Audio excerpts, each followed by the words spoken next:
Eu puxa. E na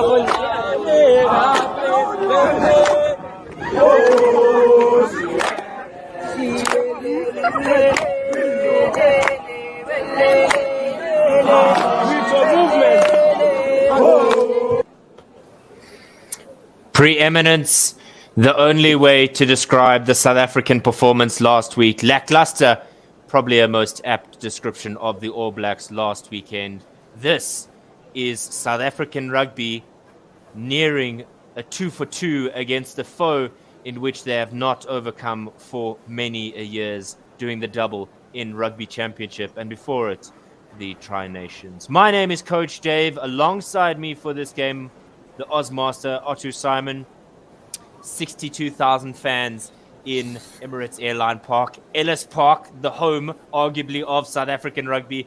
Otto Simon, it just gives you goosebumps, doesn't it? Yes, I'm nervous, Coach Dave. I'm nervous.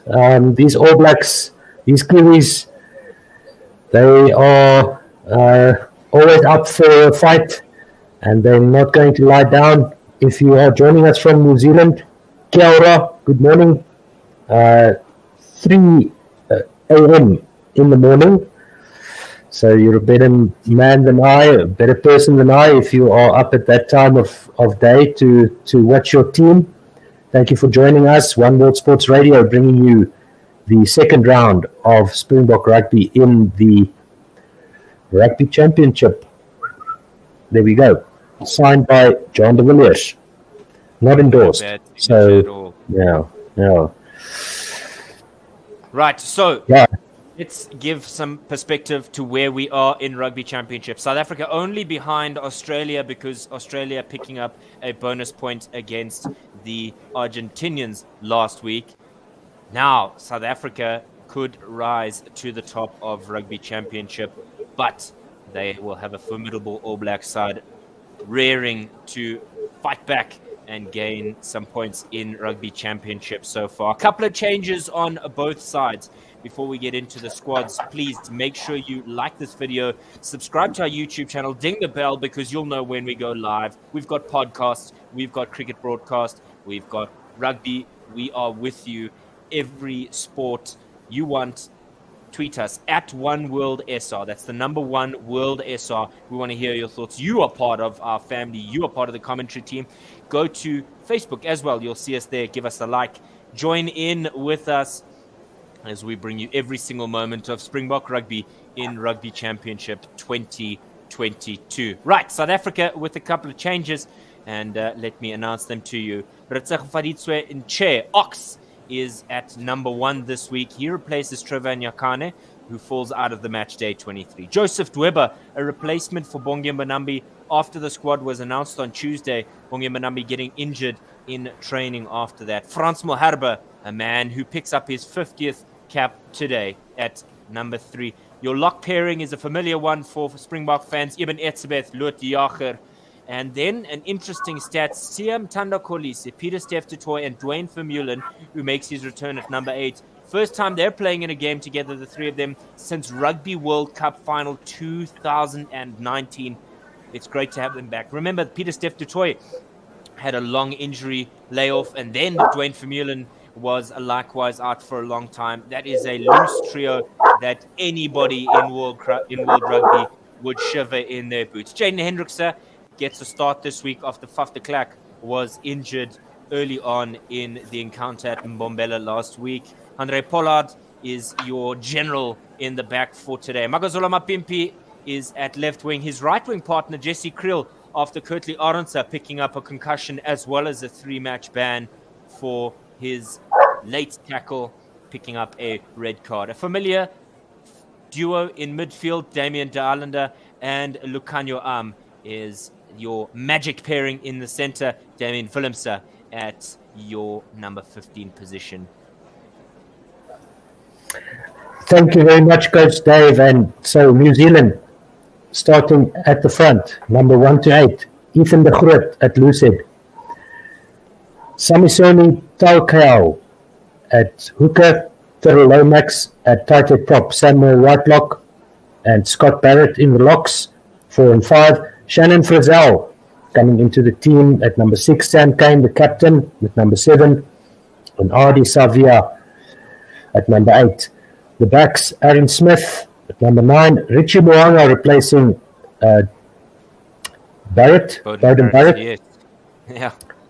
The midfield, David Avili and Ricky Ioane, 12 and 13. The wings, the left, Caleb Clark at 11, Will Jordan at 14, and Geordie Barrett at 15. This is inexperienced but an enthusiastic New Zealand team, we can say. It's a struggle for New Zealand rugby. Everybody calling for the head of Ian Foster, their coach. They're now 5th in world rankings, and they're likening it, Otto Simon, to the 1998 New Zealand side that was hammered nigh on everywhere they went. South Africa 3rd now, level on points with France, who are on 2nd. So you know it comes down to a couple of digits here and there. Your refereeing team this afternoon, Luke Pearce, the Englishman, will take the whistle with assistance from Angus Gardner, who took the game last week, and Christoph Ridley will be on the sideline. Brett Cronin from Rugby Australia continues behind the television screen. South Africa are only 2 losses in 5, whereas, or rather 1 loss in 5, where New Zealand have 1 win in 6. So there's tremendous pressure on the men from the land of the long white cloud. A lot riding on this game for them, but some opportunities for South Africa to go ahead with a double victory as we see the SAF Air plane make its way over the stadium. They are proud sponsors of the Springboks. Handré Pollard is 1 point away, Otto Simon, from 650 career points. And boy, oh boy, for somebody who struggled in recent times, has he dominated the number 10 jersey, not really allowing somebody like Elton Yankees to feel comfortable in that position, has he?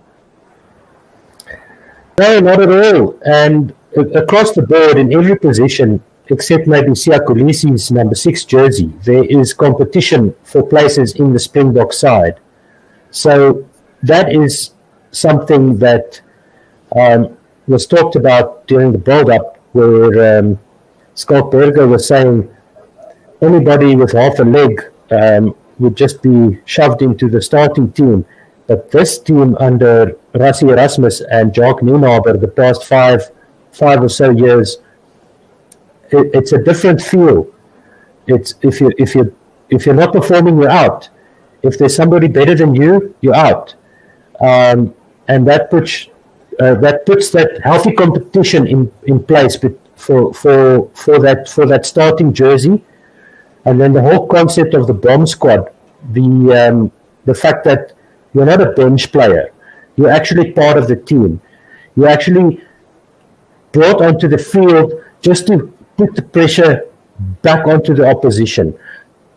Even though the starting players might not be running out of steam, it's just some fresh legs and just a new problem for you to deal with if you're playing against the South African team. And it's something that the other teams in World Rugby have adopted since then. Absolutely. It's something that, if you look at that bench for South Africa, and let's quickly run through that as the dignitaries have their hands shaken. South Africa with Malcolm Marx, Stephen Kitsoff, Vincent Koch, Franco Mostert, Jasper Wiese, Kwagga Smith, Herschel Yankees is now inside that 23 squad, and Willie Leroux for the Kiwis, Cody Taylor, George Bauer, Fletcher Newell, who stands to make his debut, Tupou Va'ai, Akira Ioane Finlay, Christy Bowden Barrett, and Quinto Pea. Otto, besides Cody Taylor and Bowden Barrett, nobody having over 20 caps on the bench. For the Springboks, 50 caps for Mark, 62 for Kitshoff, 35 for Koch, 54 for Mostert, 14 Jasper Wiese, 22 for Kwagga Smith, 22 Herschel Yankees, and Willie Leroux 75. You spoke about the bomb squad, and that's the difference in many games in which the Springboks are involved, because they just dump a number of players onto the field that have nearly twice or three times the experience that your bench has, and they're not just polyfiller that fill in the cracks. They are the jackhammer that changes the game in the last 20 minutes. And it's almost reminiscent, speaking of the All Blacks, it's reminiscent of an All Black side that you knew if you were on par with them, give it maybe 2016, 2017, 2018, for nearly a decade really, the last 20 minutes of the game, if you were ahead or narrowly, or if you were on par with the New Zealand team, you weren't going to win. You could kiss that game goodbye because they would absolutely hammer you. Yeah, you needed a 16 or a 20-point margin in the last 20 minutes to be able to beat the All Blacks, or you had to wish for a mistake, which never came. And now the tables have turned. So the South Africans, under Rassie and Jacques Nienaber, really meticulous in the way that they plan their succession. They're building depth in the squad. They're really repeating what that New Zealand team did during that era that you spoke about, up to about 2017, 2018, where somebody like Bowden Barrett started in the 10 jersey for the first time with 40 caps. And they kept on building. Behind Dan Carter. Yeah. He was behind Dan Carter, but they kept building him. They kept bringing him back into the...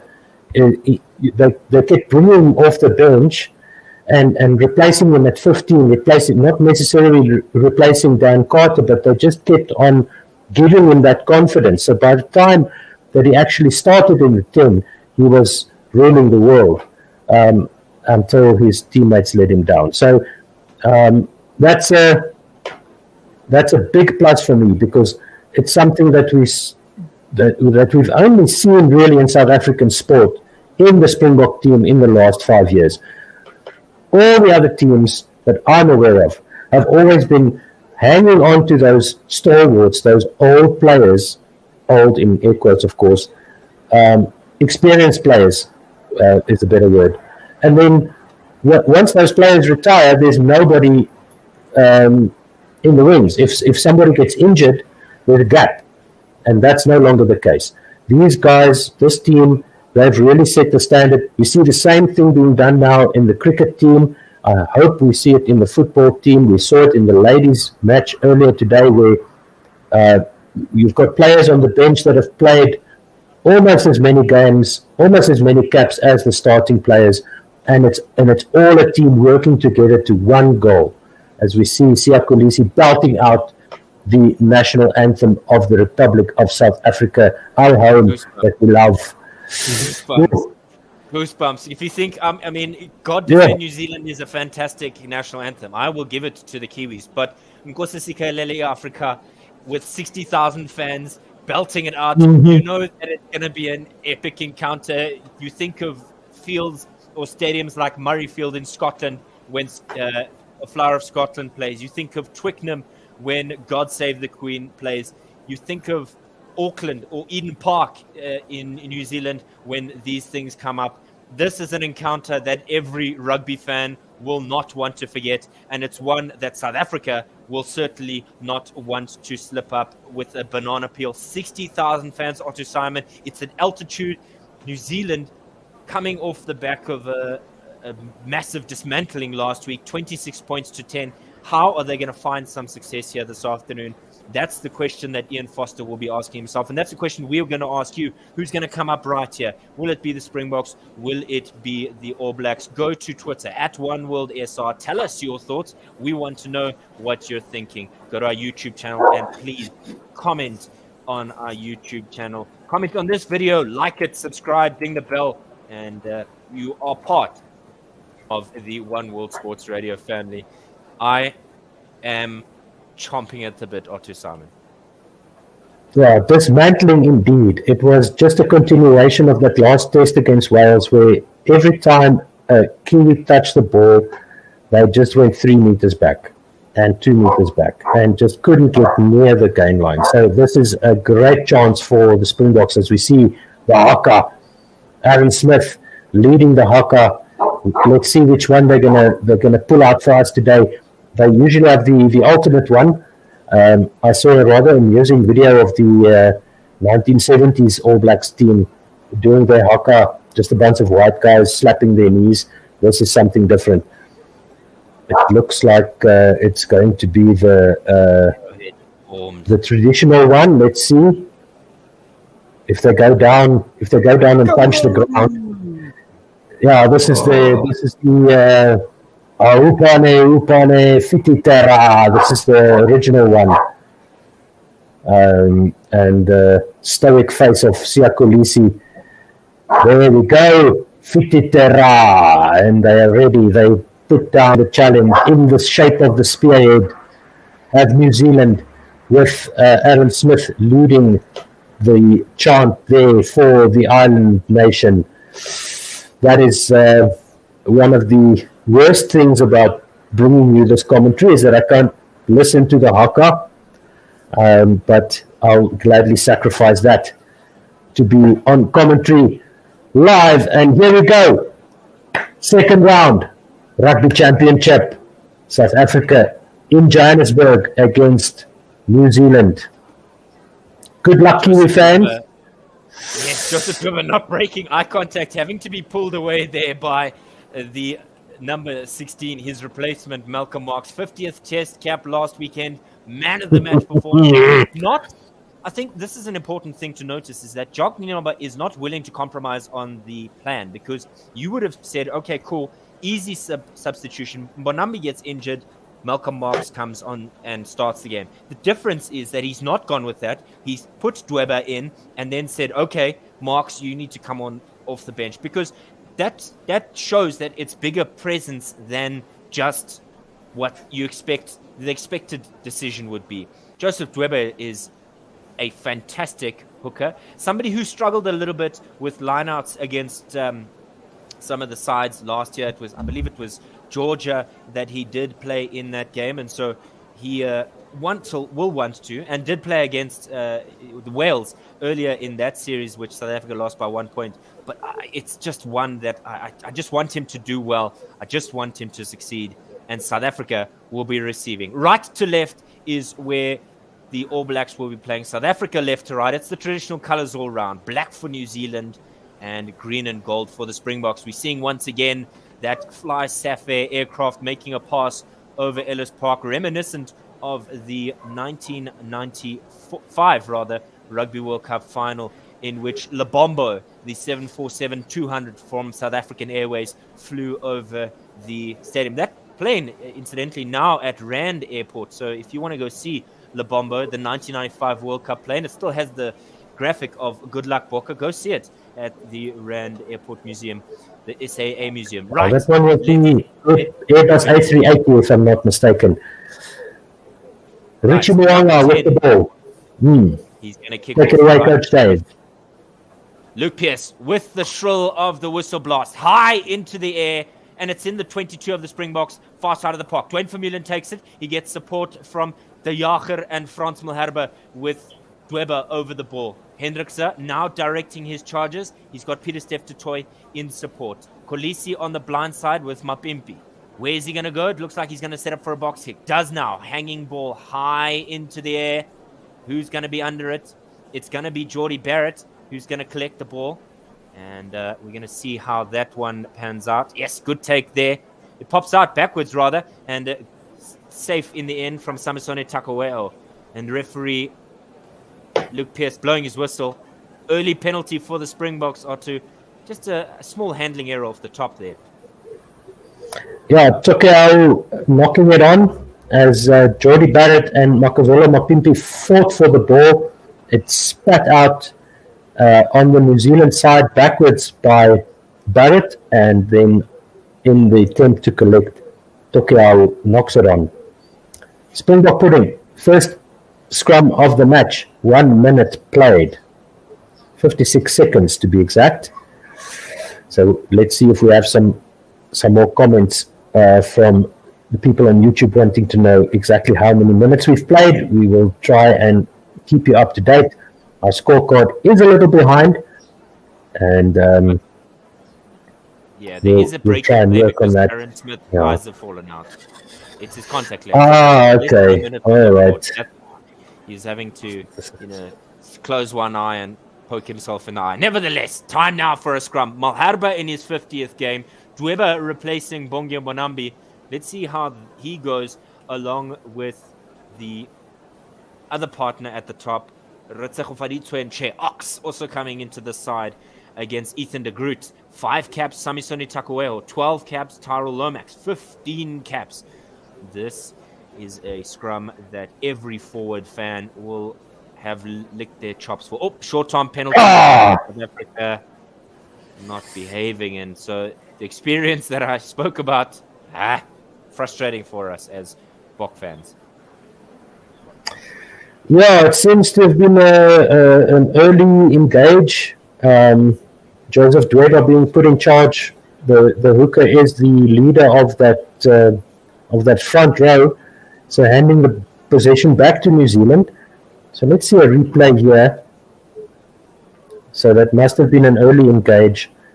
The referee not happy with something there, but I'm not sure what that was. It was completely static by both. Yeah, it was strange that it made the call, or that he made the call when he did. Smith will have to feed far side of the park, 10-meter line of the Springboks. Steady scrum by both teams. Good work. Ball through their hands. Swung out wide to nobody, and this will go into touch. Damien Willemse just shielding it as Caleb Clark was not willing to get involved. But I think Will Jordan there is the guilty party. New Zealand still not looking convincing, and they're not looking settled either, are they? Yeah, Will Jordan swinging the ball out wide, trying to find the space on the outside, but Caleb Clark was not on the touchline. He was well inside the field, and the ball going over his head, but he was well attended by the South African defence. Line out now just inside the South African half on the near side touchline. With Vermeulen, it's overturned to the Springboks. Takueho with the ball. He gets over the halfway line. Now South Africa to defend. Aaron Smith to Ethan de Groot, who breaks away through one tackle. Immediately, Adi Savia jumps over the top. Right ball now for number 6, Shannon Frizzell, who comes into the side. Not starting last week, but answering the questions. Takueho brought down in midfield by Peter Steff and co.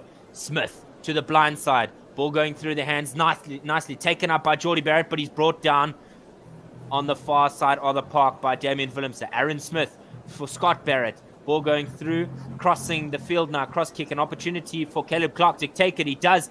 Great. It was Adi Savia, rather. He steps 1. He steps 2. Can Damien Willemse bring him down? He can, through the help of Jaden Hendrickson. South Africa defending 3 meters out of their try line. Penalty advantage, and the whistle is blown.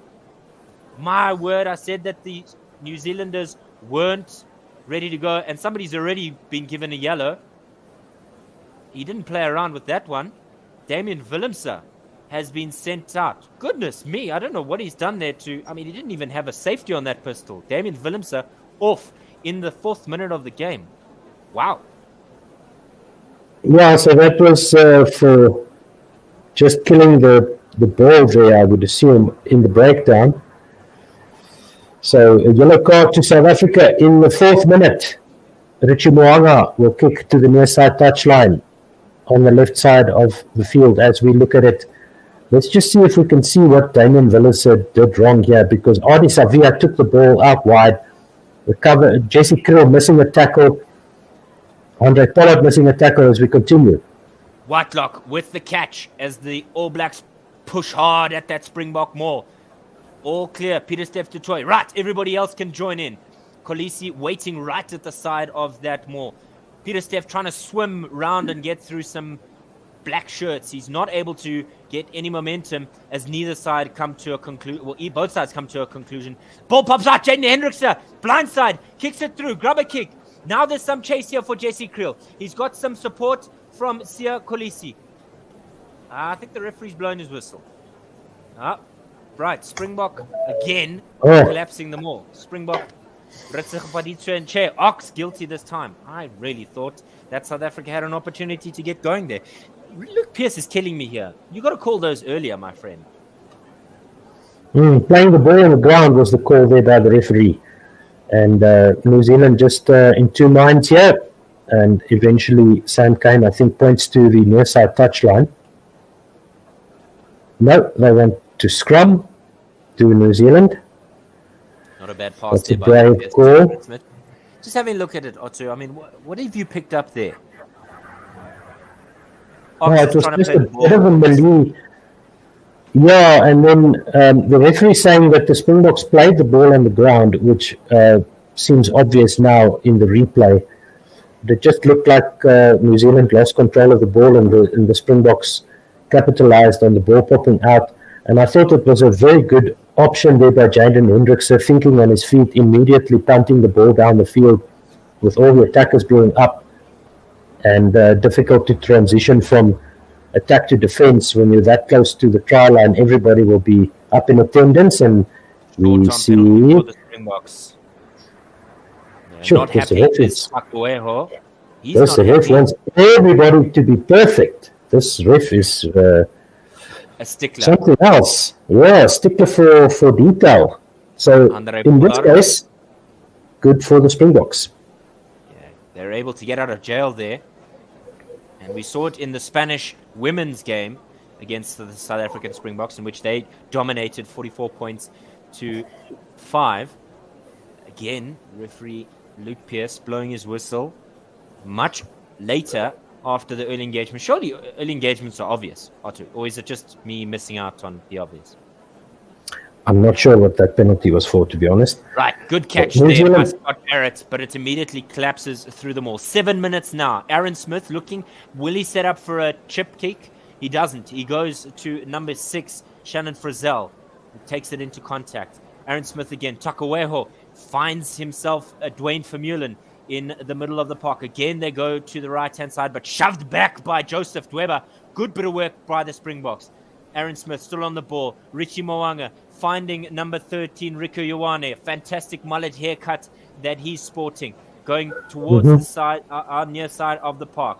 As brought down by Tyrell Lomax. Diache trying to snipe in there and get some ball. A hold on that pass. Caleb Clark running into Jesse Creel on the near side touchline. Immediately, Oxen Chairs supporting. Aaron Smith through to a turnover ball. It's a ball.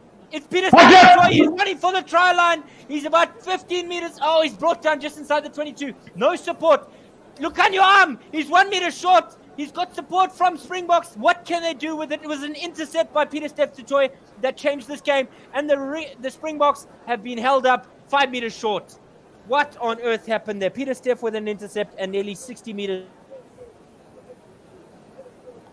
His legs not long enough. Peter Stuyvesant stretching those limbs, and he is. He almost got all the glory. He probably played fly-off in his younger days. Most of these international players, all of them played fly-off when they were in school. And the referee is going to go for the goal line dropout. Jordy Barrett with the ball in his hands. That was a ball held up by New Zealand past the try line. Right. Cleared away. Now some collection work as Springboks try to turn it over. Damian Dalenda just gets over the 10-meter line. Hendrikse looking for options. He goes to Dweba, who smashes into an All Black but gets over the gain line. Now he looks it back to Hendrikse. Hendrikse to Pollard. Pollard looking for Willie Leroux, who's on the park, as Jesse Creel, I think, has gone off. Willie Leroux at the back of the ruck to Pollard. Pollard to Diache. Diache to Frans Malherbe. Breaks away from one tackle, but is immediately swarmed by his opposite number. South Africa able to keep possession. Willie Leroux now to Lucanio. Tries to chip it through some space, and it hits an All Black player, and it comes out nothing pretty. Right. Willie Leroux into tackle. Now we're going to see Hendrikse look at the back. He looks for the blind side. He goes to the blind side with Eben Etzebeth, the man well over 100 caps. Vermeulen in support. Hendrikse, he's got De Jager and now Dweber looking to join this ruck. Will there be a box kick? There is, hanging high into the 22 meters of the All Blacks. Barrett goes up. Mapimpi tries to get it, and he calls Mark, and he'll get Mark for that. So Willie Leroux on the park early here, Simon, and that's a concern for the Springboks because presumably Jesse Creel has gone off for an HIA at the very least. Yeah, we saw a contact there as Jody Barrett has the ball in hand after calling that Mark strange tactic to kick the up and under into the 22, but the line-out is set on the far side of the field, just inside the Springbok half. Obstruction. Number 12, David Havili, looks like he's obstructing Mapimpi there, getting the ball. Surprisingly, just a bit of a shove. Joseph Dweber with the ball in hand for the Springboks. He's going to put it into the line-out just inside, about a meter inside the Springbok half. New Zealand 83% possession. Dweber sets himself. He goes up and Etzebeth collects. They set the ball to the Springboks, and it's a penalty against New Zealand. Penalty to the Springboks, and there was an illegal entry into the maul there by Barrett. That was Shannon Frizzell. Immediately, you could see it. It was choreographed. He ran straight into the side. No intention of actually playing the ball. So it will be Andre Pollard kicking this penalty on the far side of the field, on the halfway line. Where can he get this over the line? It is going to go very close to that 5 meter line. A bit greedy there by Andre Pollard. He might have, yes, you're in fact right. Shannon Frizzell just piling into the side of that ball. And the line out, according to the referee, will be just on the 22 of New Zealand with Joseph Dweber on the far side of the field. Yeah, 12 minutes gone, and it is still 0-0. Dweber with a crisp throw into the hands of Etzebeth. This time it's out to Hendrikse into the arms of Dalende. Second phase after the line out into Etzebeth, who crashes through to the 22, and this time it is Ritsuko Fuditwenche, who loses the ball forward in contact. Aaron Smith passes it out to the back line, and it's going to be Lukanwam, who sweeps on this one and scores the try, but that is not advantage over for the lock-on. It's a bit of a mess there in the New Zealand backline, but they have the knock-on advantage. Thank goodness for that from a New Zealand point of view. And the referee, Luke Pierce, says that is knock-on by South Africa. Yeah, it was a great bit of work from Sam Whitelock there. 135 caps, 136 today. And you could see that Dweber was only a matter of time before he had his pocket picked. Right, so remaining on that yellow card for South Africa. Yeah, defensive scrum for New Zealand here, just to the right of the right hand upright as you are playing for New Zealand from right to left. To the left of the left hand upright if you're South African, playing from left to right. Scrum immediately collapses upon the engage. The referee says both sides went down. They'll have a reset scrum here. Good news for South Africa, seconds ticking away for the yellow card, no points conceded. Oh, that was a slip of the bind.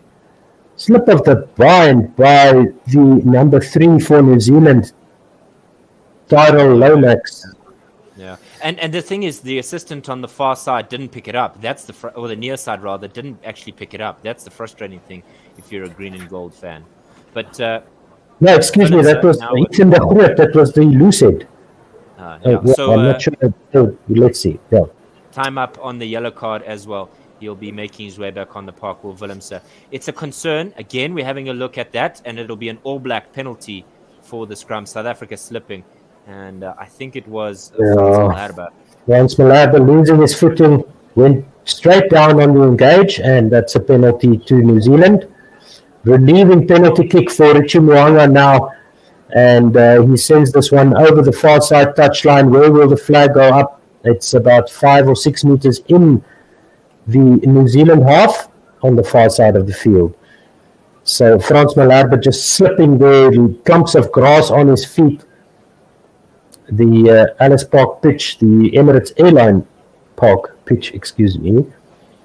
Quick throw by New Zealand. Aaron Smith out to Richie Mo'unga. Behind the 10-meter line, Rico Ioane goes for the halfway line when he gets there.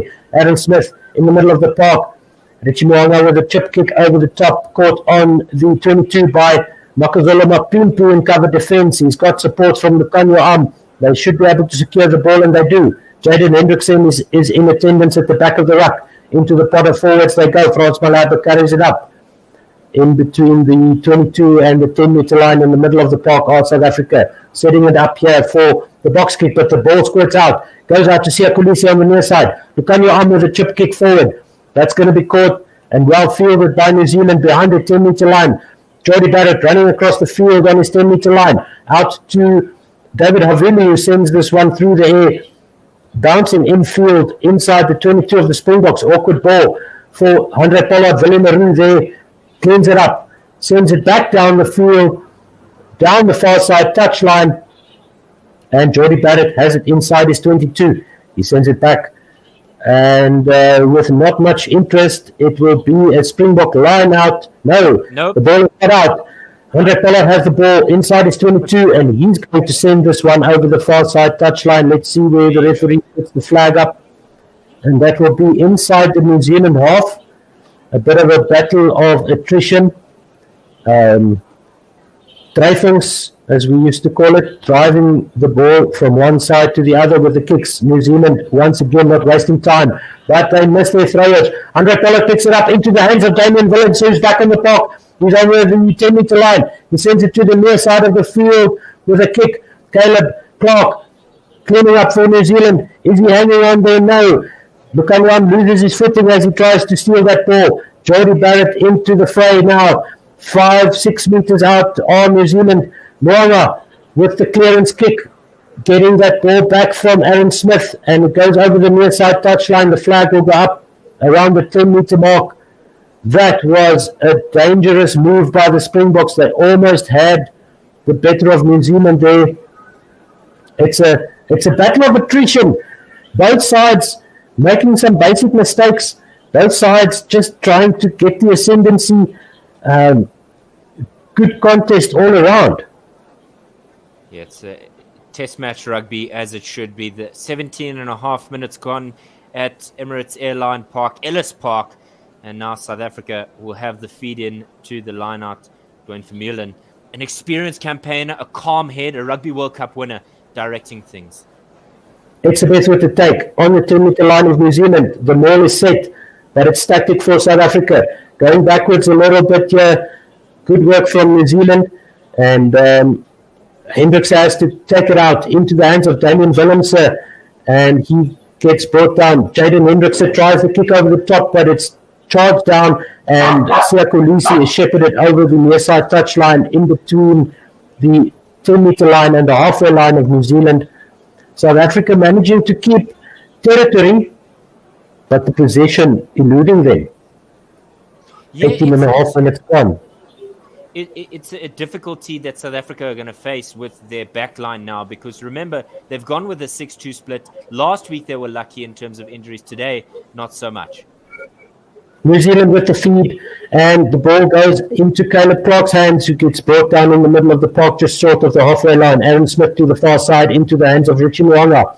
Sends this one over the top with a chip kick into the hands of Willie Leroux. Out to Lucanio Am, who tries to step, but he's brought down just outside the Springbok 10-meter line. They're going to the far side, the blind side. Lotte Jager charges into the New Zealand defenders.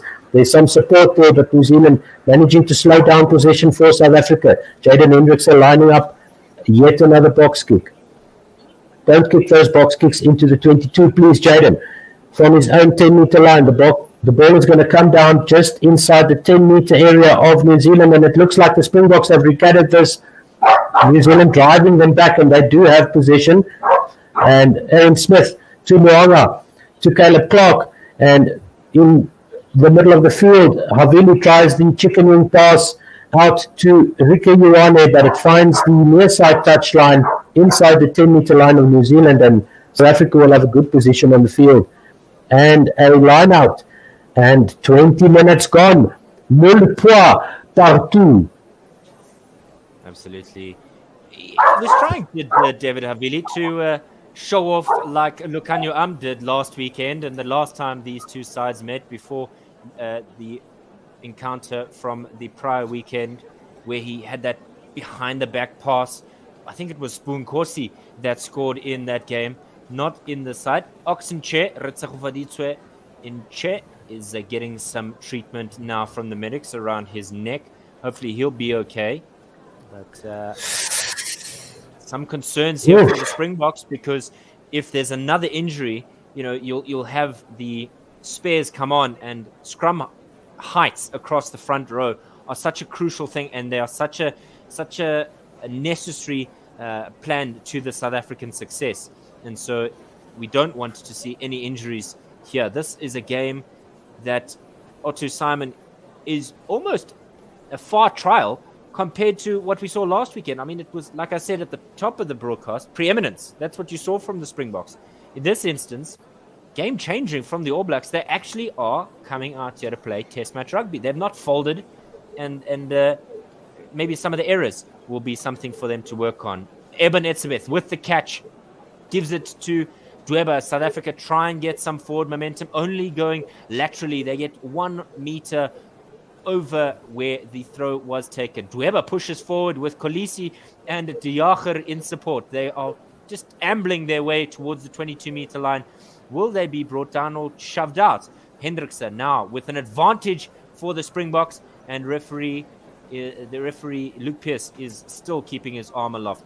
Willemse to Pollard, who's absolutely smashed in midfield, but they'll come back because of that error. Will Jordan throwing it away there. To Simon.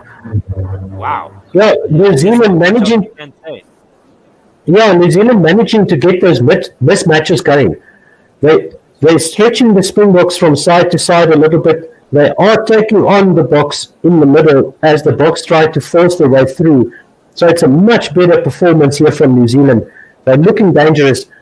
There's been a few chances for them, 2 at least, where they were on the wrong side of an advantage and they could have scored 2 tries already. So this is a much better performance from New Zealand.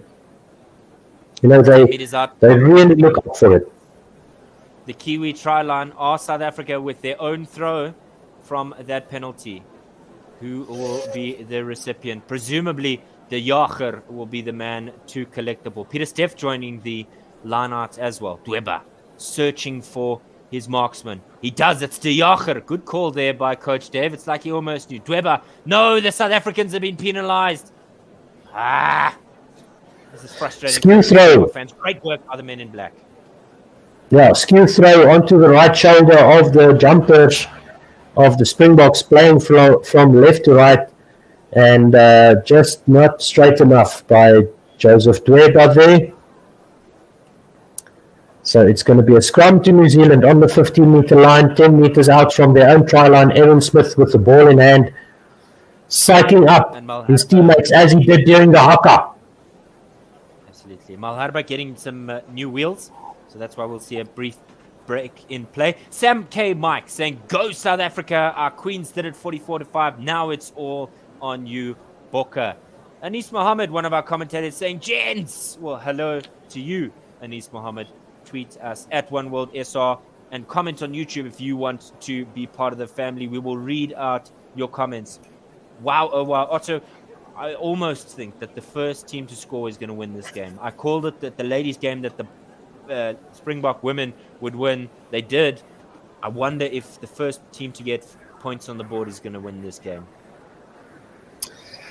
Well, it's a much tougher battle. It's a much tighter game than we saw earlier today. If you missed it, you can catch that game on YouTube. We broadcast that earlier today.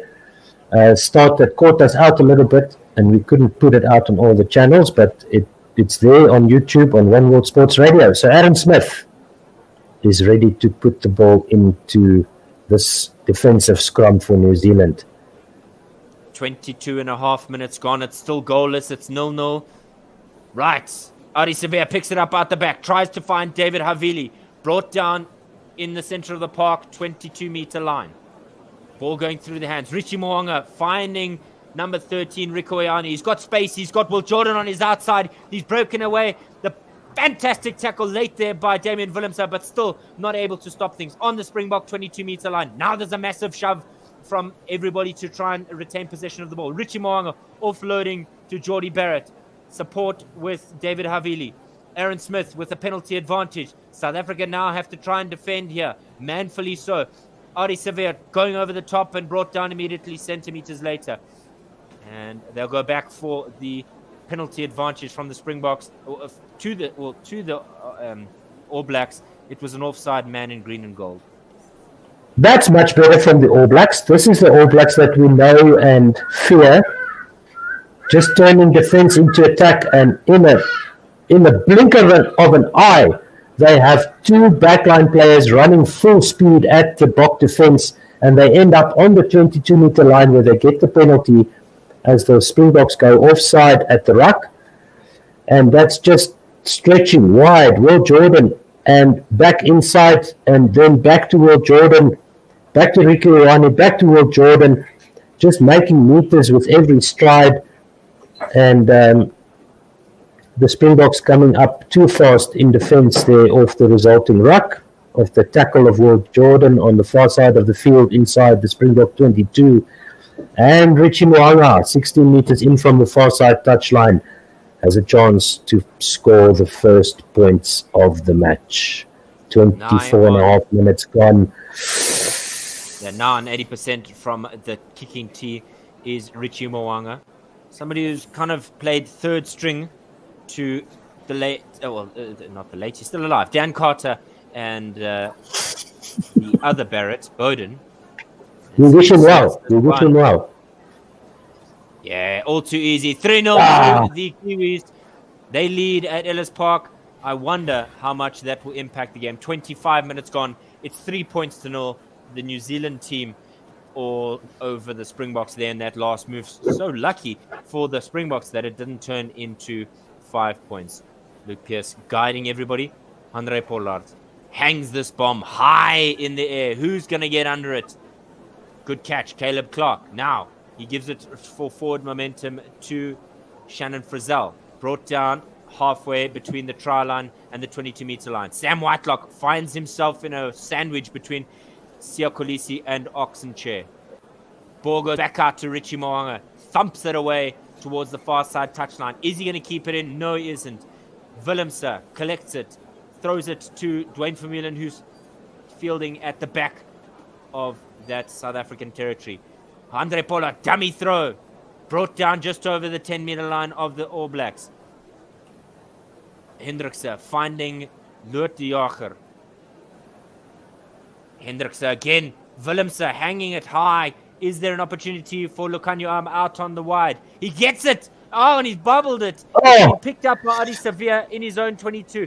Willemse, excuse me, in support there.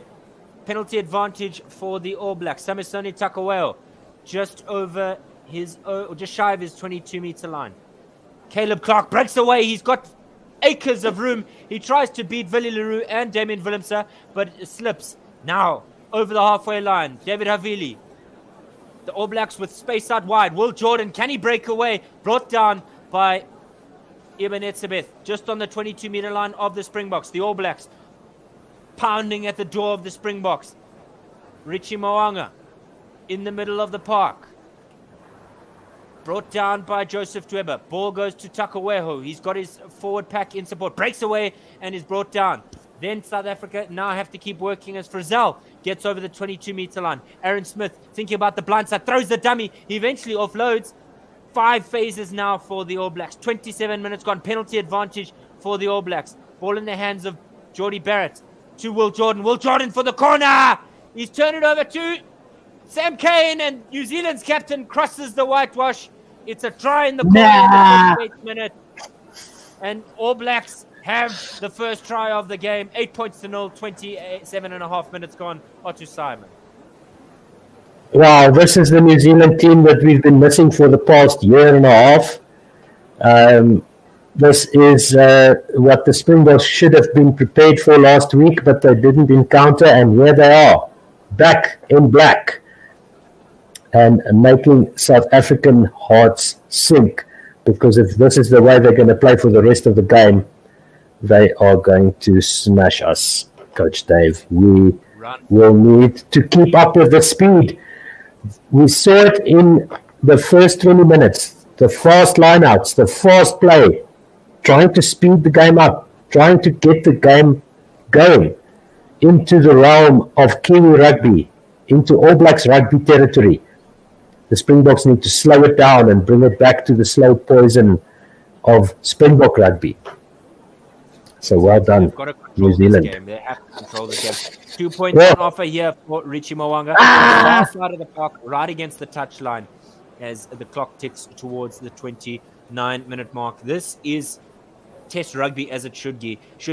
To Simon, I mean, I don't enjoy New Zealand scoring as much as any Springbok fan, but my, is it enjoyable to watch, because it's the All Black side that we always want to be a part of World Rugby. They're fifth. Could this be the day of resurrection for them? Mo'unga still eyeing up those uprights. He lines it up, sticks it. He's going to shank it wide to the left-hand upright. So no conversion there. Nigh on half an hour gone, and the All Blacks are 8-0 up at Ellis Park. Yeah, beware the wounded All Black. We always say beware the wounded Springbok. But these guys are playing their hearts out, and it shows. They're going back to their roots. They are playing the All Black rugby, the New Zealand rugby that worked so well for them for so many decades, as Pollard sticks this one into the 22. Shannon Frizzell on his own 5-meter line winds up and meets Eben Etzebeth on the 22-meter line. Aaron Smith out to Tokiawa, who's over the 22 now. As opposed to last week, the All Blacks are gaining ground over the gain line. A chip over the top by Richie Mo'unga from his own 22, and Damien Willemse brings it back to the far side of the field. They go. Pollard, Dalende, and the Springboks need to be careful here, because they're trying to match the frenetic pace of the All Blacks, and they're going to come up wanting as they concede the ball on the far side of the field. Back into Richie Mo'unga, who sends this one high and handsome through the air, rolling down the field, and go ball, go, go, go. No, it stops short of the goal line. Willie Leroux is there with the left foot.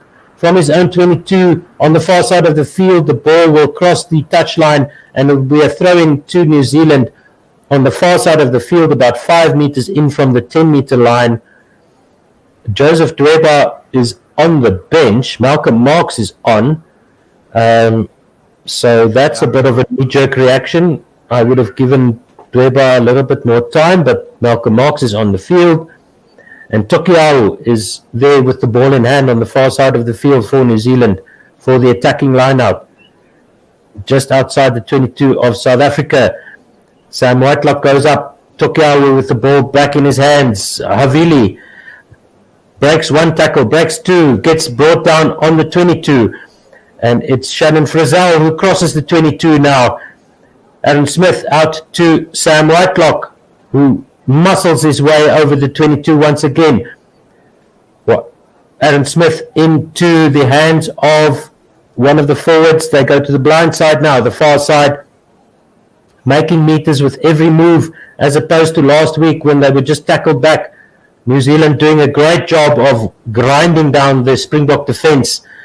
Lomax into the hands of Rico Ioane, into Caleb Clark. Only one to beat, and he is brought down, but he's tackled high, so that will be an advantage, penalty advantage. Sam Whitelock on the 5-meter line on the near side, held up and then brought down is Havili, number 13 for New Zealand, Rico Ioane, excuse me. So 2 meters out over the try line and tackled back is one of the New Zealand players. New Zealand get over the line. Tokeau is there, the number 2 for New Zealand. The second try for New Zealand. It's 13 points to 0 to the All Blacks with 33 minutes gone in the first half. Samisoni Tokeau, what a try. Just relentless by the All Blacks, giving the medicine back to the Springboks that they got last week. Yeah, it was a high tackle there by Loot de Jager. That's where the penalty advantage came. The previous try as well, or two, coming off of a penalty advantage. The Springboks lapse in defense, and just a great bit of work there by Samisoni to spin around the failed tackle of Lucanio but the speed and pace in which they play. Wow. Mismatch. That's All Blacks rugby, creating the mismatches and just matching up a hooker with a center. And Tokeau, they're going to check this, but he had the one hand slipped off the ball, but the other hand was on there, so that's a try. No problem there. As much as it pains me to say it, 13-0 to the All Blacks in Johannesburg with 6 minutes to play in the first half. Can you believe it? What a turnaround from New Zealand. We always knew it was coming, but the Springboks now, they're looking clueless. They need to come back with some plans. As Richie Mo'unga lines up this conversion from the near side touchline and strikes it well, and he's a world beater. He sends it through the uprights. It is 12 points to 0 for New Zealand. It's just horrible to look at it as a Springbok fan. Great bit of work there. I'm corrected by my lovely wife, Karma. It's 15 points to 0. With 5.5 minutes to go, Andre Pollard kicks off. The Boks need to get onto the board here. To the near side touchline they go. Jordy Barrett is lifted into the air, brought down. And a la Bistem Tawarira style. Tokeau, that same man behind his 22, wrestles his way to secure the ball. Shannon Frizzell makes it over the 22. The Springboks are being driven back here. Mo'unga out to Havili, who sends a senseless kick and tries to find George Bridge on the far side, but George Bridge crosses the try line. So it's an attacking line-out for the Springboks on the far side of the field, 2 meters outside the New Zealand 22. These New Zealand players don't look phased at all. They look like they are in for a fight. And they've got 40 minutes to go to defend a 15-point lead, but they never defend a lead. They will just keep on scoring if you let them. The bomb squad. Ooh.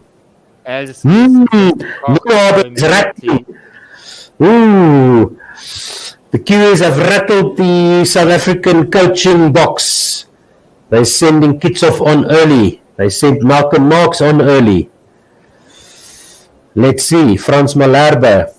Is he still on the field? I'm not sure. Visse is on for Vermeulen.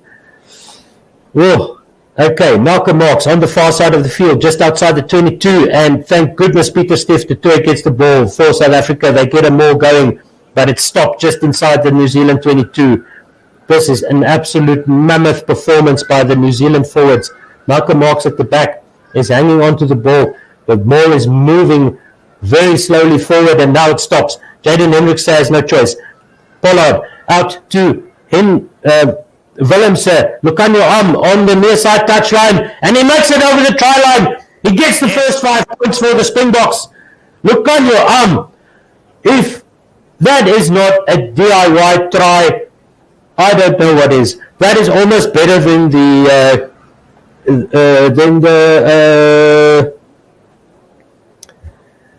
Just Van der Westhuizen DIY try against the All Blacks. Just all by himself, out on the wing with the cover defense coming through. He steps through one tackle and then just gets over the line as the second tackle comes in from George Bridge. First tackle by Caleb Clark. Just some hip movements, some hula hoop hip movements there from Lucanio shaking off Taylor Swift style, and then going through as George Bridge gets a hold of his Will Jordan, excuse me, gets a hold of his ankles.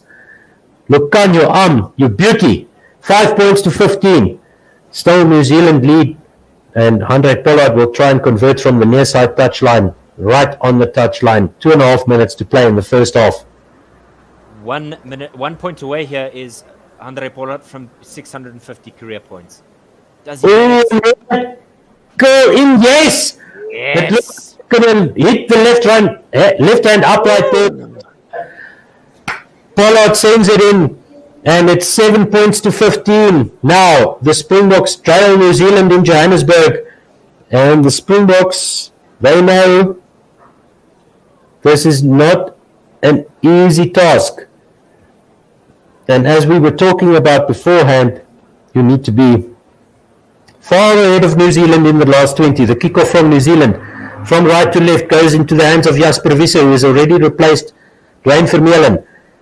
And Jaden Hendricks are waiting for the ball, remonstrating with the referee to no avail. Hendricks with a box kick from his own 22 on the far side of the field. The ball is going to come down just inside the Springbok half, 60 meters in from the far side touchline. Jordy Barrett has secured it for New Zealand.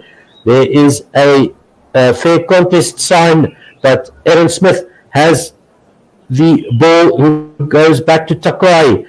Aaron Smith to the blind side, and it's a knock forward by New Zealand. Tsiakulisi collects and is immediately robbed of the ball by Aaron Smith, and it's the first knock on by New Zealand, so it will be a South African scrum on the far side of the field, just inside. Which line is that exactly? 1 minute to go, so the scrum will be set. Sinisoni Takiao, Shannon Frizzell there, popping the ball out of his grasp, and then it's just inside the Springbok half on the far side of the field, about 16, 17 meters in from the far side of the field, where South Africa will have to put into the scrum. Yeah, we'll update the score for you now. Thanks, Mondre Vitboy. Just asking us to update the score. Gamergenics YouTube says, is this the actual game? Yes, it is. It is South Africa playing New Zealand at Ellis Park. It's been a frenetic first half as we head towards the final 20 seconds of the half. Hendrikse will have the feed to the scrum. It's a good solid scrum by both sides. A little bit of forward momentum now by South Africa, but the ball is available. Scrum penalty advantage to South Africa. Willemse at first receiver. Goes to Willie Leroux, who hangs onto the ball as he's tackled on New Zealand's 10-meter line on the near side of the field. Hendrikse out to Malcolm Marx, who's held up. New Zealand fighting for possession, and the referee stops the contest right there, and he says we'll come back for the penalty to the Springboks for the scrum infringement, and this will be the last chance for South Africa to come closer to the score that New Zealand have managed to put up. So apologies for the delay on our video. It's 15 points to 7 in the favor of New Zealand. Official time is up. Handré Pollard has the ball inside the Springbok half. 60 meters in from the fast touchline. He's going to go for bowls. Wow, that is a clear signal that New Zealand have really been up the noses of South Africa in terms of physicality. So that's a good sign for the Kiwi fans. Absolutely. Some support there for Handré Pollard as he takes a drink of water. But like you said, they've literally taken the table that South Africa were playing on and upended it, have the All Blacks, because the Springboks, like you said, it looks almost like a panic move. They've nearly dumped out the entire bench before the end of the first half, which shows the struggles that the side has had. Vincent Koch, Franco Mostert, Kwagga Smith, Herschel Jantjies, the only ones remaining on the Springbok bench. No changes yet for New Zealand. So, like you said, that final 20 minutes is going to be vital as Handré Pollard looks to slot this through the poles. Game on! This is a test match. And Handré Pollard comes forward, strikes this ball, and just inside and over the bar. And it punches the air. That tells you something else. To be 5 points behind and to be punching the air when you kick a difficult kick like that, they know they are facing a backlash. a Kiwi onslaught, an All Blacks team that are desperate to win. 15 points to 10 to the All Blacks in Johannesburg as the sun sets over Gauteng in South Africa. Thank you so much for listening. Thank you for your support. Coach Dave, we're not going to listen to the night drip again. I think I'm going to scoot it along just to get to the meaty part. Absolutely. So a clinical performance by the All Blacks, dominating the pace of the game and putting the Springboks under pressure. A late try from South Africa means that at halftime it is 15 points to 10. We will be back with you very soon, but this is a game that we said before this one, going into it, we were licking our chops. Now, oh boy, are we biting our fingernails, because this game has us on tenterhooks. Yo. Indeed. We'll see you very soon. Don't go very far. Listen to our podcast, and we'll be back shortly. Thank you very much, Coach Dave. The rest of this podcast is available on One World Sports Radio's channel on YouTube. I will improve my camera quality for the second half of this match. And hopefully the Springboks will also improve the quality of their game, because the All Blacks are back. Definitely.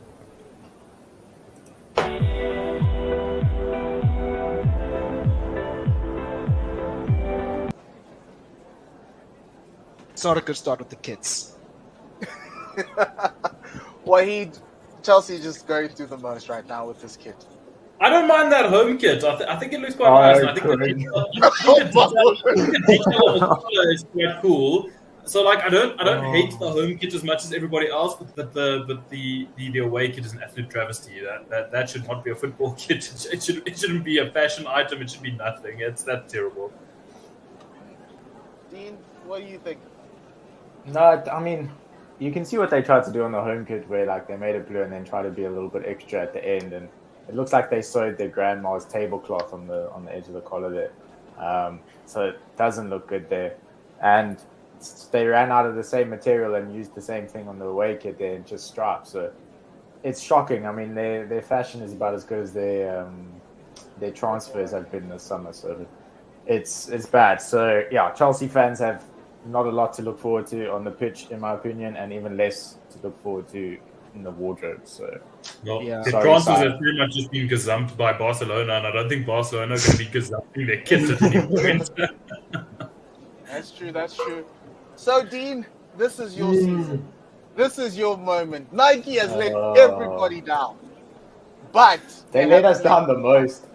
They let us down the most. So, I like the home kit. A little classic.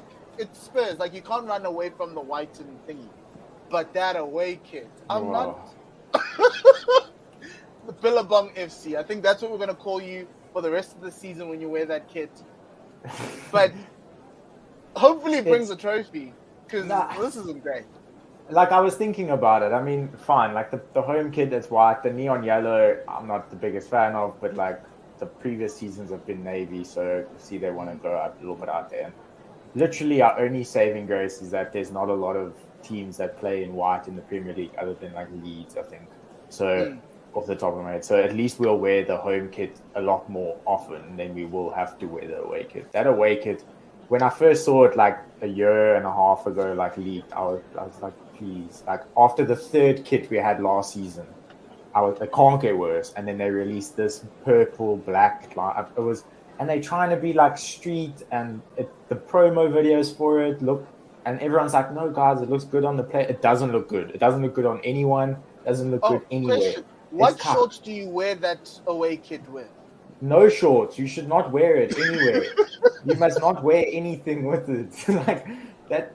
It's terrible that we're going to have, like, hopefully our best season on the pitch, and we have the worst thing to play in it. The only thing that I will say is that the third kit, and I've seen some leaks about it, does look like decent. So hopefully we play more in the third kit if we need to than the second kit. But I mean, I tried to defend this club with everything I have, and then they release this nonsense. Like, they make it impossible, you know. So Tough. Tala. Dean, what's your number for both? Home kits, I'll give like it's standard. I'll give like 7. Honestly, away kit like negative a million. I'd like just Yusuf, don't list that one. Don't spread that crap around the world. It doesn't need to be spread. Actually, it's a top selling Spurs kit at the moment for us. So. That's because people are going to make fun of us. That's the worst thing as well. People are going to buy that kit and they're just going to wear it for it's jokes. the top selling Spurs kit, Yusuf. Yeah, geez. Their message was what, dare to be bold or something like that, right? Yeah, and I think I liked it. I liked where they were going with it. Would you wear it out on a date? Execute. Oh, God. No, if you go to like a smoke on the real, because it looks like a rash vest. Yeah, I know that. Tala, what's your rating on this one? I actually want to ask Yusuf about the home kit. Like, in face-to-face, how is it like that white? It seems like it's too white when you compare it to like white. the United away. Yeah, it's Oma white. Nah, yeah, it's like... He's asking if it's like South Africa in the 1960s. Pretty much. I have no comment further. No, I actually like both the Spurs kits. The material is very nice on the home one actually. And when you hold it near in, it looks quite nice. Then you'll be surprised the away one as well. I must qualify because Nike has this big disparity between the player version and the stadium version of the jerseys, or what they call vapor and stadium. So when you're looking at a player version of the jersey, it just looks wow. And then when you look at the stadium one of a home jersey, is just like the shiny white material, and it's really terrible. Okay. Yeah. Okay. Yeah, I think that's my issue with it for date night purposes. That it rules out any outside dates. You have to pair it really. Yeah, you have to pair it really well for like a dinner type of date, and maybe something you can't eat anything messy with it because that's the end of the kit. Like if you, any sort of like all-white touching. party. You only get into an all-white party. You can wear this. You wear this kit on a date if you're catfishing someone because you're lying about what you look like anyway. That's where you can wear. That's where you wear this. So the away is a 4. The home kit is a 4. The away kit, look, maybe if it's like you're an older gentleman or an older lady and you're taking out your partner with like your 2 sets of kits to like bounce or rush or something like that, that's where that is useful for. So you can give that a 2.5. 2's high. Let's give it a 1.5. So that means Tottenham, we're expecting something from you, Dean. We're expecting trophies this season because your fans are not going to be happy. 100% not. Tottenham and trophies, bro. It's like the Proteas and trophies. You're getting your hopes up. Okay, so now we're going to move into the Fashion Club era of the Premier League. We're going to start with Arsenal because they finished ahead of United. Arsenal Fashion Club producing bangers and bangers and bangers again. A black and gold kit never goes out of style. This one you can wear pretty much anywhere, even on like the first date. If you wear the away kit on the first date, guys, no, you're there. You've done well. So I don't know, guys. Between the two of them, I'd say 10 and 8 or even 10 and 7. The home kit, I love the collar. I want to wear it on Tiger Sundays at the golf course because of the collar. So I'm in. I'm in. The only problem is that it means that Mikel's probably going to get fired at the end of the season. We can only hope. We can only hope. Tala, your rating of these kits. You're an Arsenal fan. Look, I think let's start with the home kit because it's a little bit below the standard of the Arsenal kits of the last few seasons. It is a little bit plain except for the collar. Like it's quite, it's not creative at all. So you can give that a 6.5. The collar saves it quite a bit. Like the collar looks good, but let's give it a 6.5. The away kit is great. It just might be the best like singular kit I think in the Premier League this season. You can wear it anywhere. It's nice and versatile. You're outside, inside, day, night. It doesn't matter. You sorted with a kit like this for date night trip. It seems like Arsenal is having a great run with their away kits the past few seasons. I'm definitely going to try to get this one. I'll definitely use my cheap seats discount code to get it from Classic Shirts. This one is a 9 out of 10. A 9, not even a 10. That's you save 10s for the club we're going to talk about last. Yeah, facts. But Yusuf, what do you make of the Arsenal kits this season? Okay, so I held the home one yesterday, and when I looked at it in person, first when I saw the promo pictures, I was like, oh, it's so boring and so plain. But I'm going to go with the 8 for the home kit. I really, really, really like it. In player version, that kit really feels good. It looks good. I love how it does. I don't know if you guys seen at the bottom of their jerseys on their player. If you put the picture up again on the away one, you can see that cup of theirs at the bottom. It's like rounded, and I really love that. Well, I got these photos from your website, so like so that's the player version. The Arsenal one you have there is the fan version. So the player version, the material in it is obviously upgraded and gets more extra features on it. The away one, wow, it's beautiful. But I'm gonna go with Hala. It's not a 10, it's a 9. That's fine. Mine's in the post with the cheap seats code, cheap seats 99. That's all I'm waiting for. To start the season off right, because there's going to be a lot of tears, but at least I look good. And so Wahid and Yusuf, welcome to the Fashion Club era. We've been waiting for you, and so we'd like to welcome you with these beautiful, beautiful kits. Just know that when United lose, at least you'll be looking good. Wahid, what's your rating of your set of kits? So I must be honest, when I first saw the home kit, I didn't love it, but since I've seen it on the players and then playing in it, it has grown on me quite a bit, and I think I go at 7.5 on that home kit. It's very, very nice, but I'm not entirely certain about date night with that kit. So I think 7.5 there. I absolutely love that away kit. The away kit looks absolutely unbelievable, and I'm gonna go 9 on 9.5 on that away kit. I love it. I think it's absolutely brilliant. I think Luckily you married already.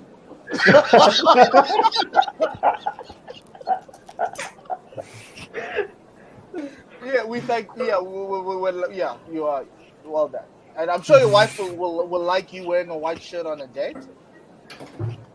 I'm not allowed to wear kits on dates. I've been told I have too many, and that those are for the house and when we're not going out on dates. What do you wear then? You have like 2 other T-shirts that you own probably. I've been told I have too many of these things, and I need to wear other things when we go out properly. So Yusuf, you're wearing the white kit. What do you think of it? How does it feel? Is it a 9 or a 9.5? It's a 9.5. Let's start with it. 10s are reserved, as we were told, so let's keep the 10 away. No, so I don't know if you can see, there's like a little print on it, right through the shirt, and then it has that thin stripe on it. I really, really love this shirt. I took the first one I got.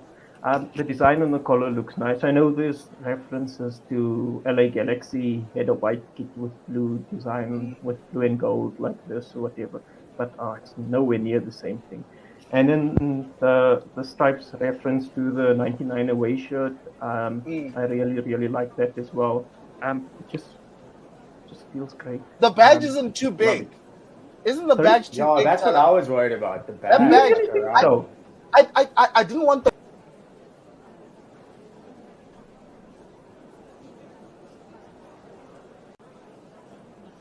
You can hear more about the badge and more about Date Night Drip on the Date Night Drip podcast. Thank you to Mpo Mutlani and his team. And if you want one of those classic football jerseys, cheap seats 99 is the way to go. I have the Bafana 98 away kit, so I can tell you it's worth every single penny. Mpo Mutlani is showing off his 1996 African Cup of Nations winners kit there, that home kit that everybody knows. But anyway, back to the rugby. It's the second half now of the game between South Africa and the All Blacks. It's a tight game that no one really predicted, purely because of the way that South Africa dismantled the All Blacks last weekend. But this is an All Black side that everybody should fear, because they talk about beware a wounded Springbok, but beware a wounded Kiwi. My name is Coach Dave. Alongside me for the second half will be Otto Simon, as referee Luke Pierce blows his whistle. Andre Pollard sends a bomb high into the air. Who's going to be on the end of it? It's Caleb Clark, who hands it off to number 6, Shannon Frizzell, who's had a blinder of a game so far, held up short of the 22-meter line. Aaron Smith to Richie Mwanga, thumps this off that right foot, nigh to the end of the halfway line on the far side. Remember, the All Blacks are now playing left to right with the Springboks right to left, and it goes out, which means South Africa will have the feed to the line out on the halfway line. Otto Simon is alongside me for this second half. Otto, oh dear, it has been a difficult one for the Springboks, hasn't it, as Malcolm Marx lets the ball do the talking here. Yeah, let's see what the Boks can do. De Jager with a catch. Fair throw, says referee Luke Pierce. Oh, the New Zealanders have blundered. It's a Springbok penalty advantage. Hendricks at the back of them all. He throws it out to Willemse. Willemse to Pollard. Pollard to Willie Leroux. Willie Leroux to Mapimpi in some space. He looks to chip kick. He doesn't. Caleb Clark, but a great bit of work there from number 13, Rico Ioane, who cut things off there right on the near side touchline. But referee Luke Pierce has been a stickler for today. He said that the All Blacks collapsed them all there, and the Springboks will have a penalty advantage just over halfway in the New Zealand half. Yeah, trying to give some room to Mapimpi there. It almost worked for the Springboks, but he was isolated, so the referee was forced to bring them back. And we see that there's some illegal work in the mall. Grabbing the legs of the Springbok players were New Zealand. Shannon Frizzell. So, 42 minutes gone. 15, New Zealand, South Africa, 10. If you want to share your thoughts with us, tweet us at OneWorldSR, comment on YouTube or Facebook. This one is thumped downfield as the assistant on the far side raises his flag. It is a game, Otto Simon, that could go in any direction. If you're a man with green and gold on your back, you want it to go the way of the Springboks. If you're an All Black fan, good morning to you, because this is a game that is well worth waking up for. Marx finds Pieter-Steph du Toit towards the rear of the line-out. South Africa with them all just outside of the All Blacks 22 meters. Now the referee Luke Pierce saying everybody can get involved. Hendricks directing traffic. You can see a sly signal there, like a catcher in baseball trying to guide things. South Africa getting some forward momentum now as they head over the 22-meter line. Use it is the call. Willemse sidesteps one, sidesteps another, pops the ball out. Hendricks bobbles it back. Pieter-Steph collects it. Willie Leroux, Andre Pollard into tackle with what seemed like a little bit of a high tackle there by Sam Whitelock. Nevertheless, kits off on the 22-meter line. Jasper Wiese bombarding that 22-meter line. South Africa looking for options, but it's all black shirts. Malcolm Marx just over the 22-meter line, getting some gain there. A small one. Hendricks to the near side of the park. Pieter-Steph with support from Stephen Kitsoff, just shy of the half, the 22-meter line. South Africa certainly like a SWAT team barging at that door, banging on the door. Leroux to Dalenda, who gets over the 22-meter line, breaks one, breaks two, and gets good momentum as the Springboks have front football. Wiese breaks away from one tackle, cuts inside to get some more momentum. South Africa with the penalty advantage. Damien Willemse rather, with an advantage, throws it into the hands of one of the All Blacks players. Apologies from my side for the blunder, but they'll have to go back as Willemse knew that he wasted an opportunity for the Springboks to get over the try line there. Yeah, a bit frenetic from the Springboks. They have literally come out firing, but obviously being read the riot act from their coach, they look a little bit frazzled, a little bit shaken up, and rightly so, because this Kiwi team, they are playing like New Zealand should, and this is much better from New Zealand so far in this match. Their fans can be so proud of what they've been able to do to the Springboks so far. Talk about the dismantling of the New Zealand team, and this has been a dismantling of the Springbok game plan by the All Blacks so far, and the Springboks being forced into taking the penalty kicks, taking the easy points, 45 minutes straight in front. Slots it through the poles. Andre Pollard, now an absolute legend in terms of South Africa, New Zealand rugby, because prior to this, Morne Steyn was the leading point scorer against the New Zealanders. But now that means after going level with Morne Steyn at 139 points, Pollard leads for South Africa. Good catch by Jasper Wiese with a fresh haircut. He's got Will Jordan for company, and so he drives him back over South Africa, or towards the halfway line rather, as South Africa now will go into a box kick here from Jaden Hendrikse. This one swirling in the air. Everybody trying to get under it. South Africa come up with a kits off to Hendrikse. Hendrikse to Pollard. Skip pass over Willemse to Vilileroux. He's got Dialende on his outside. He looks for Lukhanyo Am out knowing Lukhanyo Am with a bit of space. Can he hand it off to Vilileroux? No, he hands it off to Rico Ioane. The turnover ball for South Africa not going the way they want. And there's a New Zealand penalty. South Africa throwing away an opportunity, a breakaway opportunity. And Dialende, the guilty party there. Game on, Coach Dave. Game on. 2 points in it. 15 points to 13 as Mo'unga thumps this away, hoofs it away to the far side touchline. But talk us through that passage of play. In space, Lukhanyo Am. Yeah, that was a good attack and then an equally good defense by New Zealand, managing to get the ball back, get possession.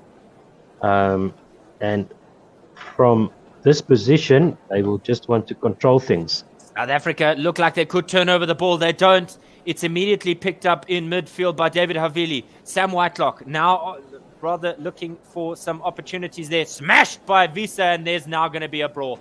You saw the late tackle by Jasper Wiese, and now there's a bit of argy-bargy, some pushing and shoving, and I think it was a good bit of work there from the South African forwards as Franco Mostert comes onto the park to just break things up very quickly. It was late there, very late, and Wiese is lucky he's not gotten a card there because of that tackle. And I think there's going to be a conversation here now with Siamtanda Kolisi. I think Luke Pearce is going to give away a card here. Yeah, there's some afters by the South Africans, but we'll have to wait and see what the referees decide. That was definitely unnecessary. I think that Wiese might have been committed to the tackle, and just as the referee blew his whistle, he came flying through. So they are having a look here. Yeah, it looks a bit sheepish, does Jasper Wiese. It was Adi Severe that was smashed. Rather Aaron Smith. Oh, the whistle had been blown. Just as the whistle goes, Wiese is on top of Aaron Smith, tackling him back like a Hanslammer. What's that in English? Like yeah. Like you would round up the last sheep in the kraal before bedtime. So the late tackle is going to be penalized. Yeah. Just having a word with Jasper Wiese. Captain Siya Kolisi. Yeah, Wiese keeping. He's got lucky. He got lucky there. He got very lucky. Told him to just calm down. He knows it. 47 and a half minutes gone. The penalty is turned over in the favor of New Zealand. As New Zealand were penalized, Jasper Wiese was very late there. He started his run up as the referee was blowing his whistle. So that's not great. Not great by Jasper Wiese and New Zealand now, turning a 2-point game into a 5-point game. Richie Mo'unga will line up this kick almost straight in front, just about just past the 10-meter line, I think. 2 minutes to play in the before we get to 50 minutes. I think this is nigh on. Yeah, so it's just to the left. If you're an All Black fan facing the poles, just to the left, in line with the left-hand pole, probably. But like you said, 10 meters inside the Springbok half. A difficult kick, but in terms of distance, but certainly not in terms of direction.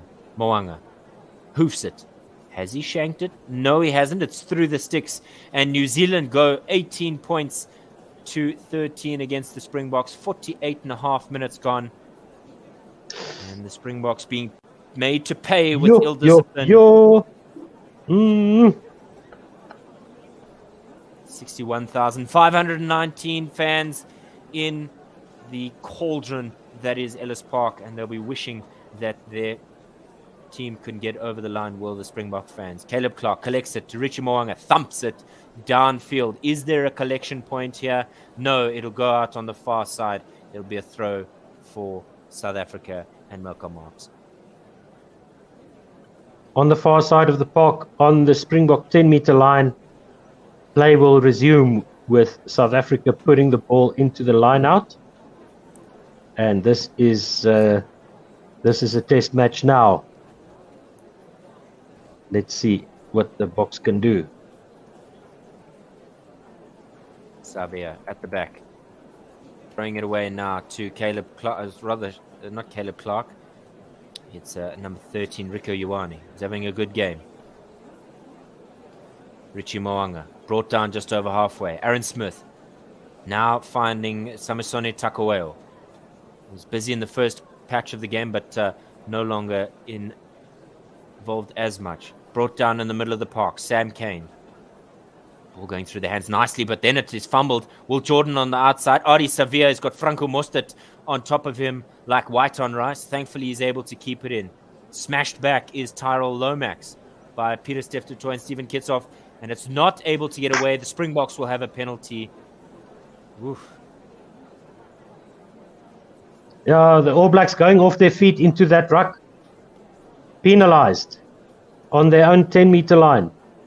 About 16, 17 meters. No, on the 10-meter line of the Springboks. About 13, 14 meters inside the near side touch line. Pollard will send this kick high into the Joburg sky and see how close he can get to the All Black try line.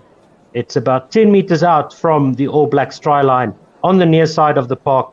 Springboks playing right to left, and they will have to put in to the line out. Vincent Koch also onto the field in place of the 50 test match mark. Kwagga Smith on for Siakulisi, which is surprising. 13 points to 18, New Zealand lead. 51 minutes gone in the game. Malcolm Marks with the put-in for South Africa. What can the Springboks do from this position? Just Herschel Yankees on the bench for the Springbok. There you go. Just Herschel Yankees. So Franco Mostert brings the ball down. The maul is set. The maul goes backwards a step or two. It's a penalty advantage to South Africa. Jaden Hendrikse at the back sends it out to Damian Willemse, to Andre Pollard, who steps inside, tries to break through. Pops the ball up to Damian Dalende, who crosses the 22-meter line. Springboks fighting hard for territory here. And it goes into Kwagga Smith. I think Jaden Hendrikse sends it out wide to Willie Leroux, out wide, even more to Lucanio. His feet are over the try line surely, but Damian Willemse tries to claim the try as he dots the ball down inside the in-goal area on the far side of the field. I think Lucanio's feet were over the try line before he passed that ball. They're having a chat, the referees. Yeah, over the sideline, excuse me. Over the far side touchline. Yeah, Brett Cronin, Rugby Australia's Brett Cronin, having to have a look here. Christoph Ridley, the assistant on the far side, not convinced. Let's have a look here. He hasn't been in touch. Oh, there he's in touch. But has he let go of the Yeah, ball? but has the ball left And it's his been hands? knocked on. And has Towards Damien Jordan as well. Willemse knocked that on? Or has it been knocked back by I think Will Jordan? Will, So we Yo, see, I wouldn't want to see that's just inside. they'll go for a penalty advantage Just- to the box. Yeah, there was a penalty advantage, so we're coming back for the penalty. So Lucanio Arm's feet were just dragged across the touchline as he let go of the ball. 52 minutes gone, 13 points to South Africa, 18 points to New Zealand. We do apologize for the slow score updates. There's not much we can do about it at this point. We are looking for a better feed or some money. Patreon.com/OneWorldSR, and then we can pay people to update our own live scoring, and we don't have to pay somebody else out of our own pocket. So that'll be nice.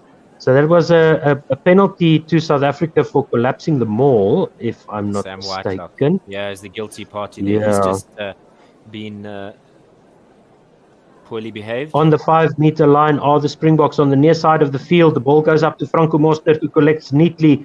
The All Blacks really fronting up to the Springboks in this match so far. But the Springboks get back onto the 5-meter line, regroup of the maul there. Advantage. And it's a bit of a mess. Advantage to South Africa. The Springboks would have lost the ball there were it not for an illegal collapsing of the maul. Another penalty. And the Springboks need to pile on the pressure here, need to keep the pressure on here because they can get a penalty try if they keep on doing this.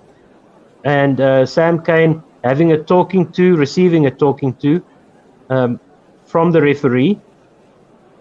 So no doubt a final warning there for New Zealand as South Africa are camping on the 5-meter line. Geez, New Zealand have stepped up physically in this match. Absolutely. The Springboks have to go for 5 here, Otto Simon, because it was Scott Barrett again collapsing the maul. Visa getting away with a bit of a freebie in terms of how he didn't get a yellow card. We saw with that late tackle on Aaron Smith. Again, South Africa got one, New Zealand have one, and I presume the next thing out of Luke Pearce's pocket is not going to be a spare whistle, but a knock-on as Fletcher Newell makes his debut for New Zealand at the Cauldron. Another good throw in by Malcolm Marx, straight into the hands of Franco Mostert. Static maul by the Springboks just inside the 15-meter line. 5 meters now from the New Zealand try line as they edge forward very slowly for the Springboks. And now they try and work it out to Jaden Hendrickse, who goes to Damien Willemse, who's tackled underneath the posts, 7 meters out. To the far side they go. Andre Pollard cuts back inside. Nothing doing there. Peter Steph du Toit on the far side of that ruck. To the far side they go once again through Franco Mostert up to the 5-meter line, 4 meters out now. New Zealand contesting the ball on the ground, and they've got it. New Zealand have turned over the ball on their own 5-meter line. Out it goes to Geordie Barrett.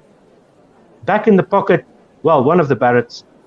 And it goes over the far side touchline. Bowden Barrett on the field. Yeah, Newell is on for Lomax at tight head prop for the All Blacks. Just got a confirmation of that, and it's a bad ball retention there by the Springboks. Who was that fighting for the ball there? Adi Savia. And Adi Savia coming up with the ball. Yeah, for New Zealand. What a steal there by Adi Savia on his own try line. 2 penalties in. And a great work there by the New Zealand number 8 as the players take a bit of a break here. Cody Taylor on the park as well. Number 18 for New Zealand on the park. That is Fletcher Newell with his debut game. Newell, yes. Congratulations to him. And what a place to make a debut against the Springboks at Ellis Park. Nervous Tasty. smiles on some of the fans from South Africa. Nervous indeed, and as they should be. This game is by not any stretch of the imagination one that is complete, one that is close. one that is predetermined. This game is No. close, uncomfortably close for both sides. A man who's Yeah, had New to play on Zealand the wing this desperate afternoon and- is Lukhanyo. I mean, that Yeah, early with the injury to removal, Jesse Kriel, he seemed to Kriel. have moved. Yeah. Thankfully, So, the Springboks Malcolm have Marx. 2 weeks before they next play, and so they'll have some time for him to rest. Oh, stolen by New Zealand. Tap back to Aaron Smith, Sam Kane, Richie Moanga, Ricky Uwane, and Geordie Barrett sends it up high into the air, where it will be collected just outside the 22 by Willie Leroux. Passes it to Lukhanyo, who cuts back inside, and he goes straight through everybody. Steps inside Aaron Smith. He's still going. He's up to the 22. He's got support by Mapimpi on the outside, and Makazolo Mapimpi is over. 18 points a piece. 56 minutes gone. Great bit of work. I just spoke of the praises of Lukhanyo. It's shades of Rugby World Cup 2019. They're having a look here. Are the officials, Angus Gardner, having a word with Luke Pearce, and they're going to go upstairs. Don't celebrate too early if you're a Springbok fan. This is stressful. That might have been a forward pass. That pass to Mapimpi from Lukhanyo. He was in a bit of strife. He was surrounded by a few New Zealand defenders, and he sent the ball to the near side touchline. But now we see they're calling for obstruction. Of obstruction. Yeah, but I'm not so sure. Lukhanyo ghosted through the gap there. And I think you see the first bump is fine, but the second one is a problem. Yeah, that doesn't look great. That doesn't look great. Let's see. So Jaden Hendrickse is in front of Sam Whitelock, who immediately throws up his hands as he tried to go for the tackle on Lukhanyo, and Jaden Hendrickse just stood his ground there a little bit too much to let Lukhanyo through that gap. Oh my word. So if we have a look at it, Lukhanyo in space. Hendrickse blocks Sam Whitelock once, blocks him twice, and that's where the gap opens up for no try. So South Africa now having a penalty on halfway. This is stressful stuff. Poor stuff from the Springboks. Lukhanyo shakes his head, but all he can do is now set up again to defend. Yeah, and that will be probably a play that you cannot defend, which will be a penalty kick by Richie Moanga to take the All Blacks out to an 8-point lead. 21 points to 13 if they get this over. 56 minutes gone. A good call. If the shoe were on the other foot, I would have said yes, obstruction. So Richie Moanga, 18 meters in from the far side touchline on the South African 10-meter line, will take a shot at goal. And Jaden Hendrickse just, he had nowhere to go, really. It wasn't, I don't think it was intentional. He just stepped out of the way of Lukhanyo and then into the way of Sam Whitelock, who probably would have got a hand on but maybe slowed him down for the next defender. I don't know. Difficult to say. Richie Moanga. Yeah. To bring up that 8-point lead if he's able to slot it, or even 9 points rather, because this will take them to 21 rather. So it is 8 points. 8 points, yes. I'm thinking this is a 2-pointer. No, nevertheless, you feel confident for Richie Moanga here. 41 meters out, just to the left-hand side of the uprights. Here we go. He steps forward. He slots it perfectly, as he always does. And 8-point lead for New Zealand. 23 minutes to play. 22 and a half minutes to play. 21 points to New Zealand. 13 points to South Africa. This is Springbok rugby in a time where they're having to answer questions. Will they have an answer? Pollard kicks off to the far side of the field. The ball lands inside the 22. Caleb Clark out to Richie Moanga, who sidesteps the flyers from the Springboks coming through. There's some contestation of the ball, and the Springboks have it inside the 22. Out to Kwagga Smith, to Damian Willemse, wide outside to Makazolo Mapimpi. This time there's no doubt. That's a try to South Africa. Near side of the park, 5 meters in. Makazolo. Great bit of work there from the Springboks, finding the open space. They already scored once with the overlap, the wide skip pass by Willemse. Great bit of awareness to also see his partner there on the left-hand side wing, Makazole Mapimpi, with his 21st try. It was stripped. It's the man who got man of the match last week, Malcolm Marx, stealing the ball away. Hendrikse finding immediately his target. He found Kwagga Smith. He found Willemse. Willemse with Mapimpi out the corner of his eye in space. Well, Jordan could only just aimlessly dive to try and cut that off. Precision, execution, and excellence from the Springboks. So about 1.5 meters in from the near side touchline. I stand corrected. But if you can, Makazolo Mapimpi. Yeah, Ravi Kumar 18 points to 21. Will we be covering the SA England Test match next week? We won't, but Guerrilla Cricket UK will be. So find them at guerrillacricket.com. They'll be bringing you every single moment of it. There will be some of us South Africans in that mix. So keep an eye open for that. We will, however, in 2 weeks be bringing you the next round in the Rugby Championship. But go check out our Twitter if you want to see all of the fixtures in the Rugby Championship 2022 that we will be covering.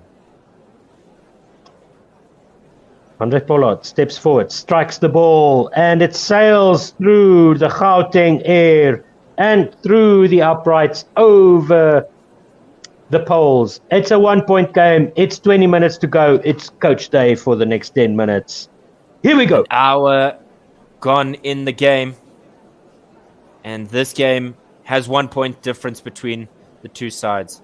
South Africa only losing by 1 point in their two most recent losses, one against England, one against Wales. Visa catches it inside his own 22, cuts inside, and is immediately brought down at the 22-meter line. Hendrikse looking for options while San Kane was the tackler there. Hendrikse with the box kick. He thumps it high into the sky, hanging in that high felt air. Is anybody going to get on the end of it?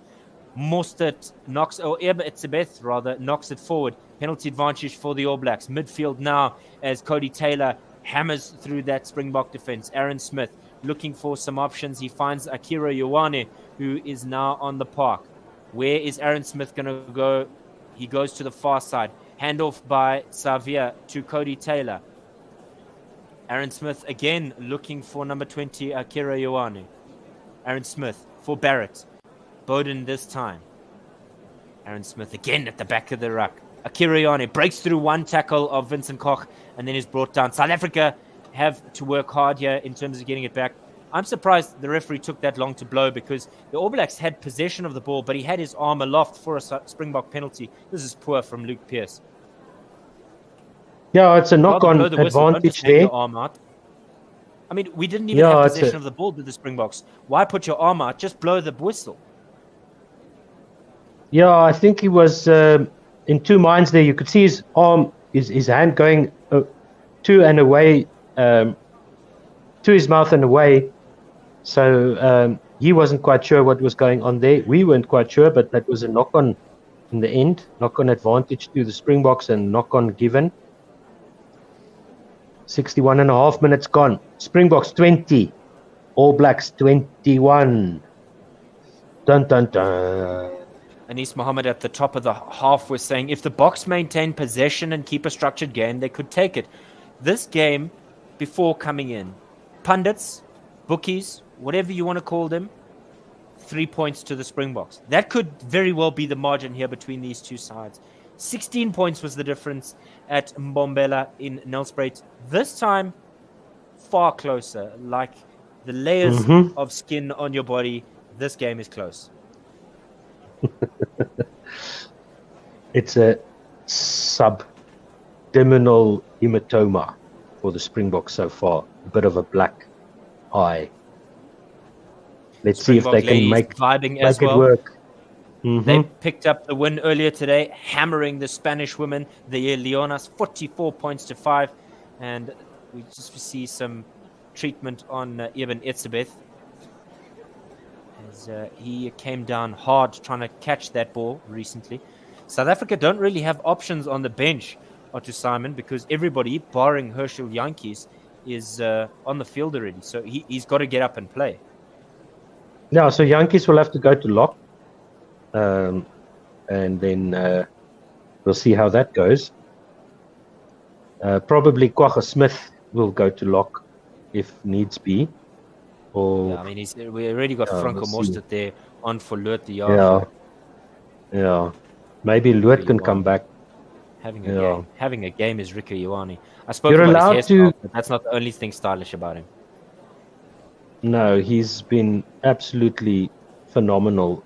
As have all the All Blacks. It's been a great team performance from them so far. I mean, they're in the lead, and they look a different team that faced than the one that faced Ireland and us a week ago. They've really picked themselves up, and they're really up for this game. And the Springboks have a fight on their hands. This is a test match, and that's the way we like it. So it was almost weird to see us dominate New Zealand as we did last week, and now possession 58% New Zealand. 21 points to 20, they lead. 18 minutes to go. 61,519 people there at Emirates Airline Park. And it's a defensive scrum for the Springboks on their own 22. Feed now, and the All Blacks are absolutely hammering. The Springboks will get the penalty. It was incorrect scrummaging, illegal scrummaging by number 18, Fletcher Newell on debut. So what do you get? He just pushed in from the side, didn't he, Otto Simon?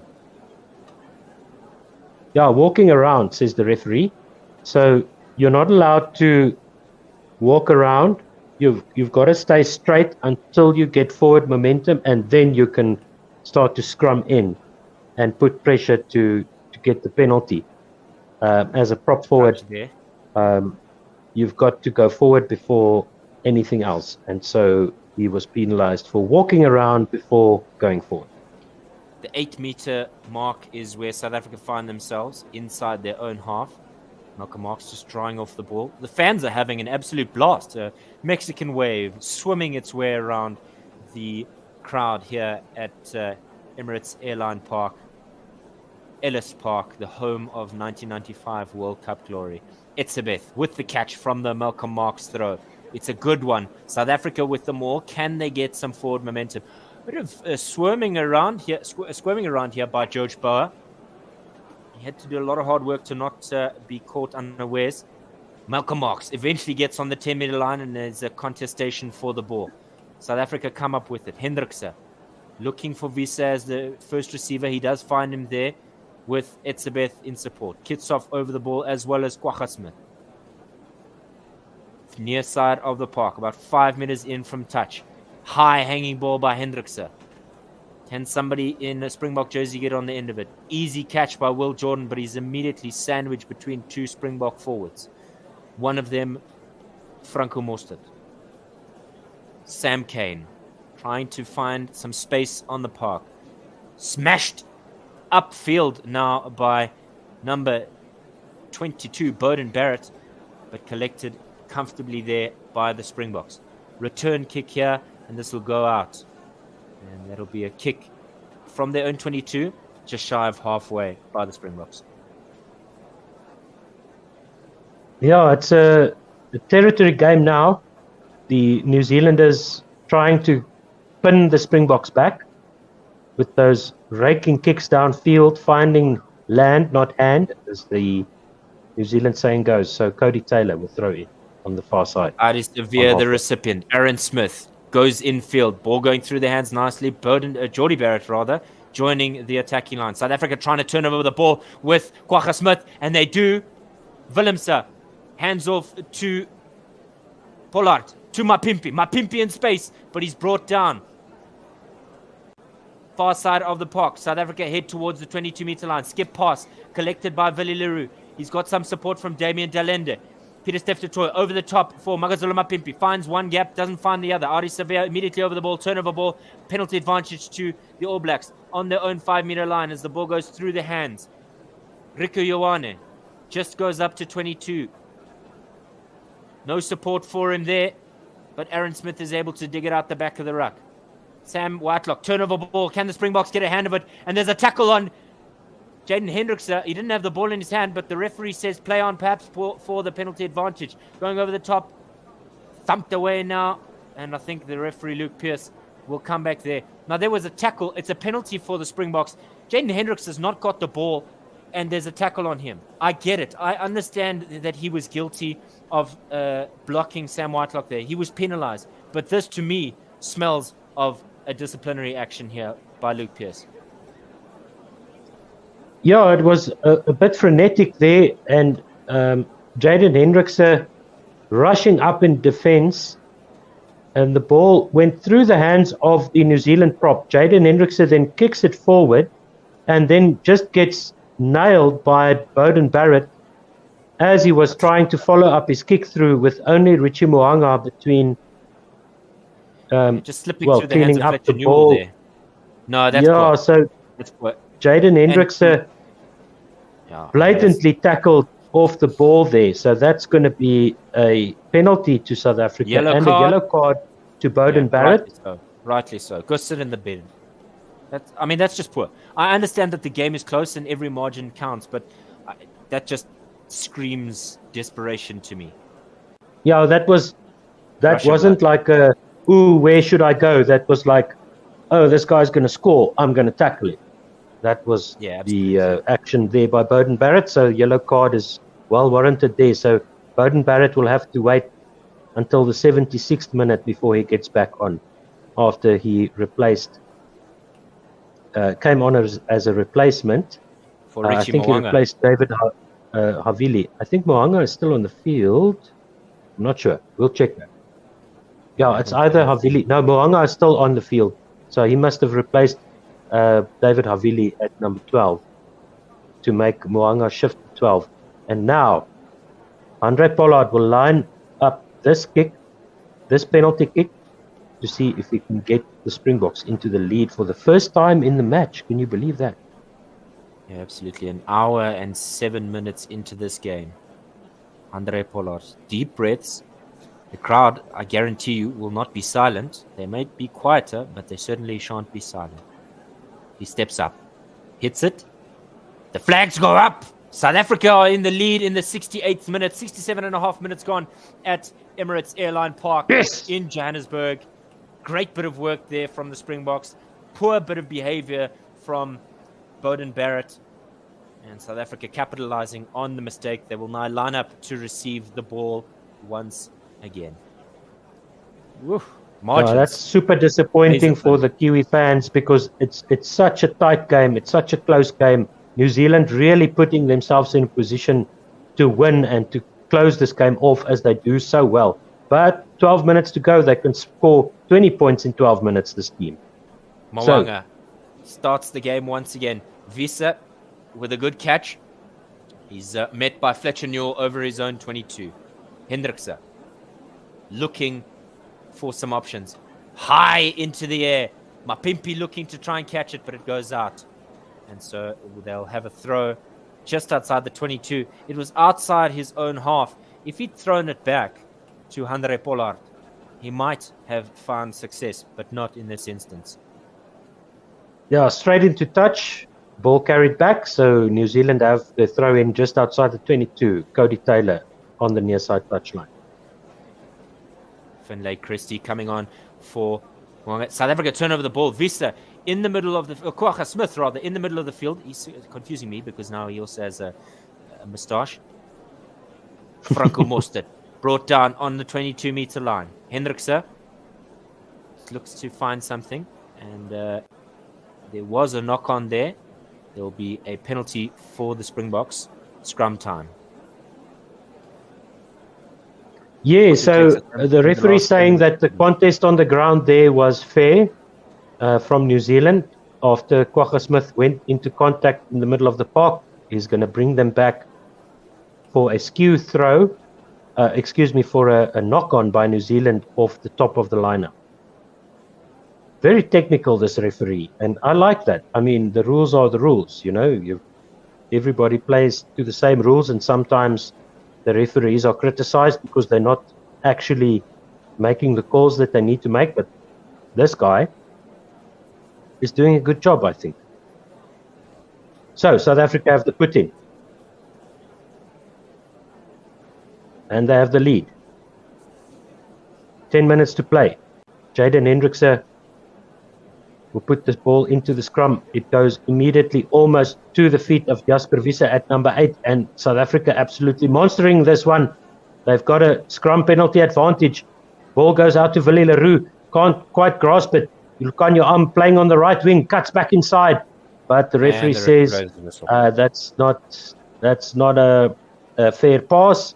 So he will bring them back for the scrum penalty to the Springboks. And 9 minutes to go. 23 points to 21. The Springboks lead the All Blacks. Yeah, absolutely. The next game for South Africa will be at 7:30 in the morning as they take on Australia at the Adelaide Oval, 27th of August. But they won't even be thinking about that, will they, Otto? They just want to make sure that they see this game out and perhaps have a little bit more of a lead than they currently do. Andre Pollard having some hard words with his teammates there. Get me the ball back. As he kicks the ball to the near side touchline off that penalty. 8.5 minutes to go in this match. South Africa lead by 2, 23-21. Malcolm Marx just outside the New Zealand 10-meter line. Eben Etzebeth goes up. The maul is set. The maul is static for South Africa. The All Blacks fighting hard to keep the maul intact. And the referee says that maul was brought down by South Africa themselves as Jaden Hendrikse sends this one high up into the sky. It's going to come down inside the New Zealand 22. Will Jordan gets the fair catch. He takes the quick tap. He's going to pass it to his teammates who are trapped. But then Rico Ioane on the far side. He's over the 10-meter line of the Springboks. He's over the 22-meter line of the Springboks and he's brought down.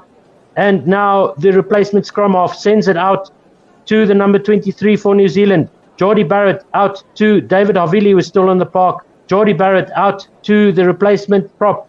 Out to Cody Taylor on the near side touchline. He goes back over the 22 for New Zealand. This is classic New Zealand rugby. Havili into Adi Savia. Pops it up. And it's Jordy Barrett who skips through a few tackles. He's 10 meters short of the line on the far side of the park. And now New Zealand go through the middle, trying to get the ball back to their back line. They have the penalty advantage. Jordy Barrett brought down on the 5-meter line just in front of the uprights.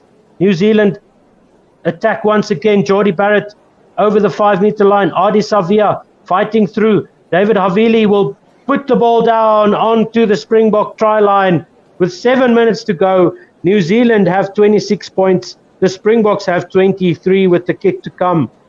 And that is classic Kiwi rugby. That is beautiful to watch. Not as a South African fan, of course, but still, you have to hand it to them. Just broken play, just one player after another, support play. Everybody's there. Who's going to get the ball? Nobody knows. The defense don't know. The ball never goes to ground. The ball never leaves the ground with this New Zealand style of play, and it's beautiful to watch.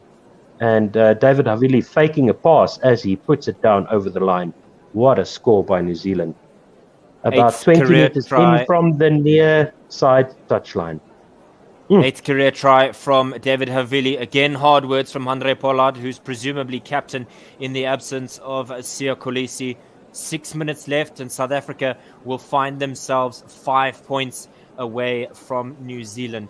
2 minutes left on the penalty advantage, or the yellow card here, and South Africa conceding with the man shy for New Zealand, and that will be of great concern for them as they head to the next games for Rugby Championship 2022. This will almost certainly be slotted by Richie Mo'unga. Otu Simon, it looked like South Africa didn't know where they were going. The Freedom Cup will most likely be shared here if South Africa don't change this game in the next 3 minutes. No, New Zealand will retain it because it will be one game each. Ah, yes. So from the 15-meter line, on the near side touchline, Richie Mo'unga sends it through the posts, and it's a 5-point game with 5 minutes to go. 28 New Zealand, 23 the Springboks. This is the type of game that the New Zealand fans would have wanted to see. And if you are listening to us from New Zealand, please let us know. It should be around 5 a.m. now. So the kickoff to the far side of the field, inside the 22, New Zealand set the ruck. They retain possession. And that red-head scrum half, I forget his name, Richie Mo'unga sends this one high up into the air. Finley Christie, yes, indeed. And the Springboks will have a line out just outside the New Zealand 10-meter line on the far side of the field. Coach Dave, can they do it?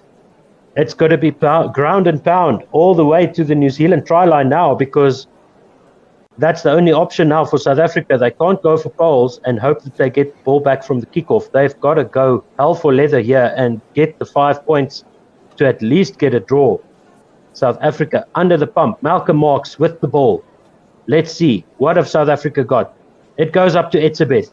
The maul once again is static by South Africa to start. They get a little bit of momentum over the New Zealand 10-meter line. And there's a South African player on the ground, so the referee isn't going to give them the penalty. Herschel Jantjies is now on the park at the back of the maul. Malcolm Marx back up to the 10-meter line almost. Herschel Jantjies, don't kick it. Don't kick it, Herschel. He does kick it. It's going to go flying in to just outside the New Zealand 22, where Geordie Barrett gets up and collects it for New Zealand. Finley Christie to Richie Mo'unga, who sends it to the far side of the field. They only need to kick it out.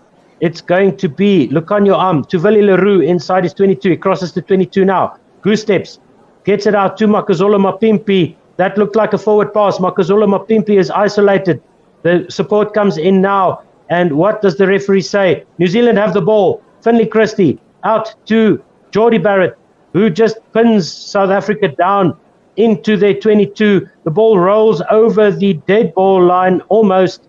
Willie Leroux has no choice but to just kick it out over the far side touchline, as he's bumped over the far side touchline by Cody Taylor.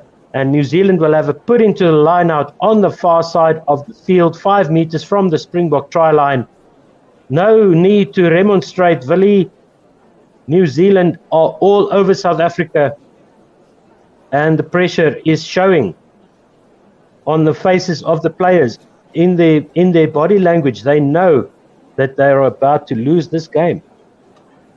Yeah, South Africa really need a bit of magic here to try and turn this game around or even get close, but it's not going to be easy with the New Zealand throw to the line out. Desperation on the faces of the New Zealand players as well. They know how big this is for them in the context of the recent results that they've had against Ireland and the same opposition. And now there's a bit of confusion about who needs to be on and who needs to be off. Time delays as Interpair comes on for Rico Ioane. And the ball goes up. New Zealand mauling well towards the try line of South Africa. They brought down their own maul, says the referee, Finley Christie. Out to the number 19 for New Zealand. Good defense there by South Africa. 2 meters out are New Zealand. Finley Christie with the back of the ruck. Another pick and go by New Zealand. Are they over the line there? I think they've got it. They believe they've got it. Hold up. Held up, says the referee. Short, says the referee. They need to play on. We'll wait for this ball to come out. Good defense there by the Boks. Short of the line. And New Zealand, get over the line. That's the game. That's the game for New Zealand. 33-23 is the score. Try scored by New Zealand. 1.5 minutes to go. Game, set, and match. What a performance by the All Blacks. Never underestimate these guys. They are so good. When they get it together, they are the best.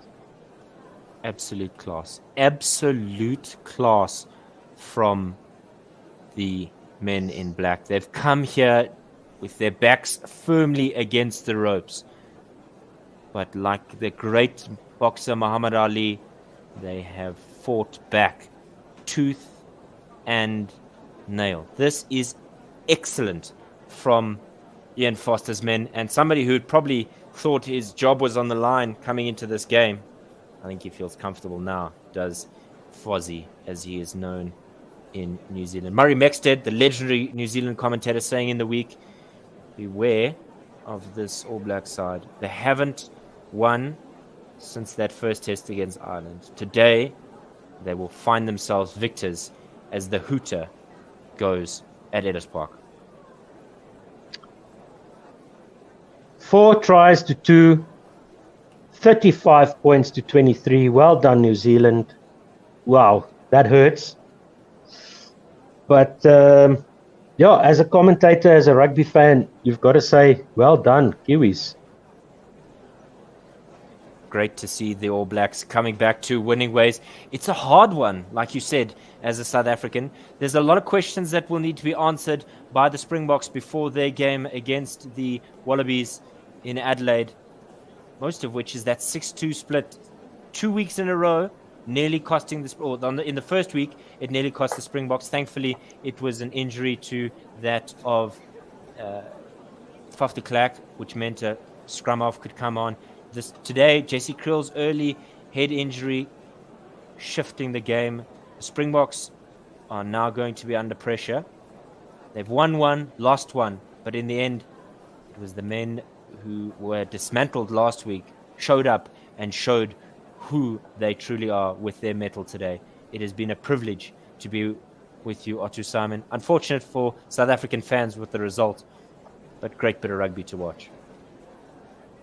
Yes, it's always nice to see the All Blacks in full flight. They weren't quite there, but you know, you don't know how good you are until you measure yourself against the best, and this was the best. It was close to the best that the All Blacks have to offer, and this was the best Springbok team that South Africa have to offer, and a lot of things that the Springboks can internalize and analyze, because it wasn't a great performance by them. They weren't nearly as clinical as they were the past two games. So, yeah, some homework to do for the Springboks before they go over to Australia to try and beat the Wallabies. Yeah, it's tough as a South African fan, but we have to thank everybody who's been listening to us, rambling on and awkwardly stumbling through the fact that our team is lost to the All Blacks. So thank you so much, everybody out there in the interwebs, listening to us and following us. We do appreciate your support. Thank you so much. One World Sports Radio on YouTube. Please follow our channel, subscribe to our channel. Make sure you get the notification bell on there.